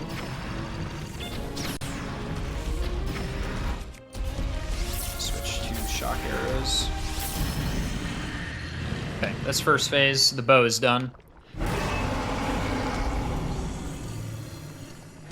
We're all swords from here to the end.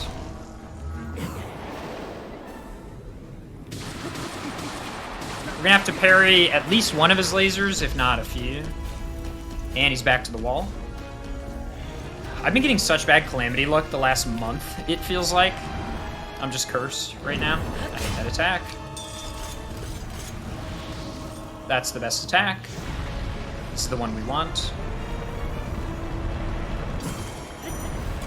Good.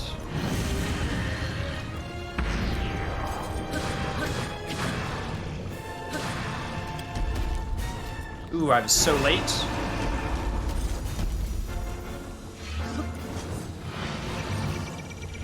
Okay.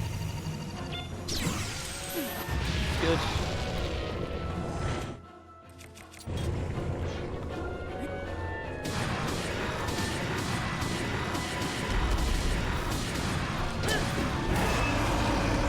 This is the Calamity stun lock. If you've never seen it before.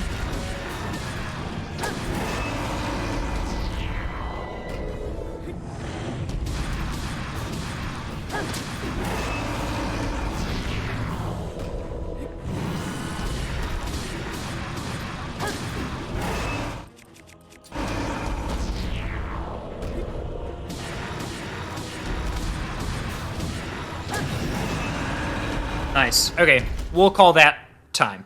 We'll call that time. Because we're 3 minutes over anyway, and I don't need to do Dark GG. Beast.